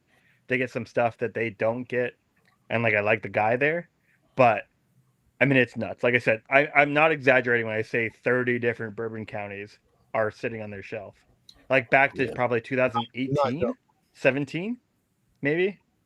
He's not. And then joking. they have Firestone Walker, same thing, all the way back to like the anniversaries, Parabola, all this stuff back to like 18. Mind, what blow your mind even more, what we're not stating enough, what I will say right now is how small it is. Oh yeah. The size matters. It's so small, and you will not believe how much variety they are packing into this little shop. That's nuts. Really blow your mind. Well, that's the thing when you go to buy some of the beers, some of the ones off the beaten path that people don't realize are some of your better things. It's like this last week, the Waldos came out, right? So everybody's going to the main type things, and I hit one of my offbeat stores, and I'm like, did you guys get it in yet? Or no, we haven't got it this week, but it's at our main store, so we'll have it by this coming week, and then will let me know when you get it in, and they'll hit me up. But it's like those little stores will be some gems that you find. And here in Ohio, we find them in gas stations. Like some of our stations have some of the best craft beer stuff you can get because they have good connections. Like thank you for mentioning that, Rod, because that's getting to know your source, whatever your source is. Mm-hmm. If they know that you have a liking to something and you will buy it, they'll support that. Of course. Why wouldn't you? Like, I barbecue for a living. Like, listen, well, not for a living, but barbecue, right? Yeah. If I know you like pork steak and you're willing to buy X amount of pork steak, I don't make pork steak all the time, but if I know you're willing to buy a certain amount of pork steak, guess what I'm doing? I'm going out of my way to make sure you're getting your pork steak. Right? Like that's how it works. So if you go out of your way to let a particular supplier know that hey man, you had this and I liked it, and that's going to be on their mind next time they get their next supply. You know what? I have a customer that likes this and that, and he'll buy it every time I come. You supply me with it. He's gonna make sure it's in there, right? Yeah. And sometimes that supply is only because of you and maybe another guy. Right. Well, it's like some of the people that ask me when they're like trying to get like extra tips when they're doing their beer channels and stuff like that and everything, and they're looking to find beer, and I tell them, find the beer stores in your area and make connections with those folks. And then when you talk with them, they'll get to know you, get to know them, and you'll find a lot of them be like, what beers are you looking for? Let me know. And I'll let my distributor know when they come back through, and they take your name down and all that kind of stuff. And that's how you start getting your hands on things that you may not usually see. Yes, But a lot of places they'll tell you, like, when I go in there, it's like, what are you looking for now? Like, well, we can get that in too. If there's any other ones that pop up you're trying to find, let us know. And they order stuff in, right? You make those connections. absolutely, and that's how it works, right? I've got meat suppliers, right? You know what I'm saying? That are willing to give me particular product. Salesmen, they're salesmen, man. Look, man, you let me know what you need, Joe. We'll get you this. I'm like, well, I only need this, that, and the other, right? But if I have a customer that's willing to buy more of the other, then I'm gonna let my supplier know, yo, get me more of the other because I got a particular customer, right? Guess what I'm getting more of? Yeah. I'm getting more of the other because I got a particular Rajay that likes the other, right? Yeah. And the next thing you know, that's what you get known for. You get more cats coming in that's their niche is getting that. Next thing you know, that's what you're known for. So now I'm getting more of that outside of that niche that niche might like. Boom, baby. That's what's up. Now you're getting exclusive stuff. I can afford now to go outside of my market to get other meats that other customers that I think those customers might like, but I'm more willing to do that. Right? That's how it works. And so that's the niche that those particular beer stores in North Phoenix have, and they take advantage of. I'm hoping that here in South Phoenix, where I'm at, I can get a store that I can get favor with and be like, yo, guess what I like? Well, there was that I remember there was a shop that live on the chat I found out closed that was down by you, Ground Control. Yeah. That was like the one spot that I knew that was. Oh, we lost Pat. Oh, no. Ground Control to Major Tom? Yeah. You won't be putting our deals on the internet. Just mentioning our name, you're out, son. Yeah. Yeah. We said don't tell anybody. Yeah. It's literally the last thing we heard from you. You were cut out. Yeah, Ground Control. Boom. Pat's out. Yeah. Yeah, it was a bummer because like that was the one shop that was near you that was great. Yeah. And then it was literally like you should go there, and then you looked it up and it had closed like 5 days before that. But I know nothing else in that area. I mean, like, right. Yeah, it's all like Phoenix proper, like North Phoenix, and then like Mesa, Chandler. Unfortunately. You know what's funny? Like on some of the social media, when I get some stuff, I'll post some of this stuff out there. And I've actually connected with some of the beer stores from around the country. And they'll be like, yo, I saw you posted about so-and-so. If you need that, let me know. We'll get it shipped out to you. So you can even do stuff through the internet. Just like, I'm like, I think I can get that here, but I appreciate it. But, you know, it's kind of like, you know, you start seeing your stuff. So they start reaching out like to try to get you things too. So, you know. Quick question. I honestly haven't been like paying too much attention. You still have that Schramm's mead? Yeah. Show number 800, Pat. If you're going to be here, I'll do 800? 9 weeks? Okay. What well, is that? 10 weeks because no show next week. Okay, so 10 weeks. So mid-May, maybe we can do something. Maybe if not quite 800. I'd like to set something up. You name the show and I'll do it. Okay. Let me know and I'll talk to you too, Joe. Because Okay. I'm trying to if we make that happen, it'll be something cool. Okay. All right. Yeah, whenever you want, Pat. If you can't do 800, I'll do it whenever you want. Sounds good. Yeah, fair enough. There could be a delay or two here and there. Yeah. Yeah, Joe, for all these Dodger games you're going to and you might be continuing to go to, you need to get yourself a handy 2025 Dodgers schedule. Look at that. Handy dandy. Yeah, very nice, my friend. I like it. And if that doesn't work, how about a 1934 Tigers schedule from Schmidt Beer? Well, Even you better. never know. That could come in handy as well. Yeah, It makes a hit.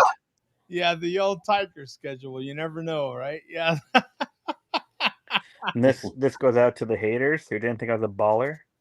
That's the Firestone 28 in a proper glass. Oh, Proper glassware only. nice. Yes, and proper glassware. And I will say, like, one quick thing, John. Earlier, I said that I respect the malt liquor report, so I didn't want to interrupt. That's why I didn't join in. So I'm going to clarify. I respect the report, but I have not no the respect people, for anyone involved. not the people outside on of the report. And I knew that, Pat. I knew Yeah. that. We knew that all along. For the chat, I want to clarify. Respect for the report, respect for you, zero respect for anyone else involved. Yeah. No, we knew that. You kind of said that. Yeah, a lot of stuff going on with the malt I think liquor. I said it a little too clearly in the past, but there was Rod. You know what's funny, Rod, is everybody else knew except for me. I felt like I was the one hosting the God blessed thing, and I had no idea what was going on. Yeah. We were all like, man, Pat was pissed. Yeah. I was like he was furious. Maybe I brought some outside stuff in, you know what I mean? But I'm like, he was? And they're like, and we thought that might have been a possibility. We were trying to figure out what, we were like, maybe he had a bad day before the show. But you know what? I was like, you know what, man? Even if it was, Pat will be back. Yeah, and I said that too. I was like, hopefully Pat comes back soon. I'm like, give me a break. Yeah, Pat will be back. I mean, you kidding me? Even if it was, I'm like, I have no idea. You know what I'm saying? But what is the magic of this show and why it's lasted? I don't know, Bum. How many years now? 16. Wow.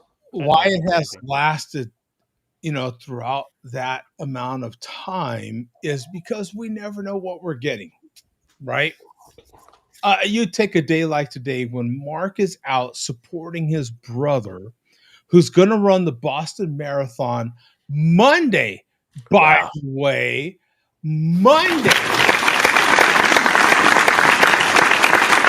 Our first Boston Marathon runner that has come out of this show, by the way. Any of you ever done that? I don't think so. So wait a minute, Mark is running it or supporting his brother running it? Mark is supporting his brother. But his brother has been on the show. His brother has been on the show plenty of times in the past. And, for something to come out of this show like that, we've had other big moments, if you will, of people making, doing something special like that, if you will. And come Monday, that, thank goodness he will be doing that. And it will be past today, which Saturday we know is Bath Day, and that goes back a lot of years. That's an inside joke, by the way, for Mark's nephews. And those kids are probably they're getting old enough now that they're probably would be embarrassed by that reference. But in the early days, it was fun, tongue-in-cheek kind of thing to make reference to. It was Saturday night, was Bath night, but it is actually very special when someone runs one of these very special marathons, man. LA Marathon, Boston Marathon. We don't have many of them in this country anymore. And the Boston Marathon is legendary, man. If anybody runs the Boston Marathon, it deserves a lot of attention, and that we will give Paul. And Mark is supporting his brother currently in running that marathon, and we wish Paul all the best. Absolutely. So we will be back. I will be doing something not near as spectacular as running the Boston Marathon, but I will be supporting my team, Dodgers, which in my own personal universe, my own personal, very small world is big.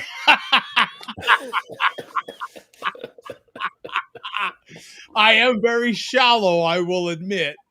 But yeah, so there will not be a show next Saturday because of my own personal little softball sized universe.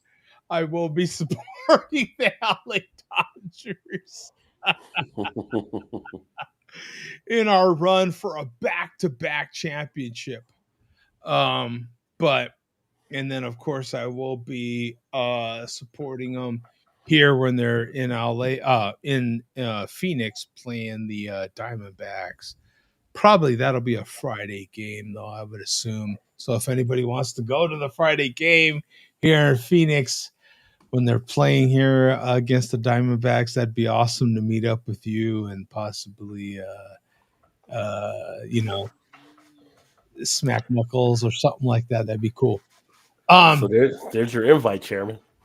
Yeah. Hey, you know what? No, in all fairness, though, what was it, Bum? A few months ago, he was talking about coming to Arizona. Yeah. He outright said he wasn't going to meet up with me, but he said he was going to come to Arizona. Not only did he say he wasn't going to meet up with you, Joe, he said he wouldn't meet up with you. Yeah, no matter what, right? Yeah. So anyway, there was the possibility. Just for a fleeting moment. Anyways, we're out here, kids. Yeah. We'll see you 2 weeks, okay? Yeah, I'm going to pull an Andrew here. Hey, Joe, before you go, just want to say one thing. Pat, your return tonight would have been the highlight of tonight's show if it wasn't for the fact that it was topped by the fact that Rod J and Joe Skull have met and connected. Yeah, it was great to connect with Joe for sure. And I'll be in CBC in Indy week after next. So anybody that's following, if you got questions for any breweries, some of your favorite breweries, there'll be people in from all around the country. Shoot me an email over on the YouTube channel. That's awesome, my friend. Good luck with that. Keep us posted on that if you can. Yeah. All right, man. Peace out. In mid-May, I don't know what show that'd be. Mark your calendars. Yes. It's going to be a fun banger. For the meeting.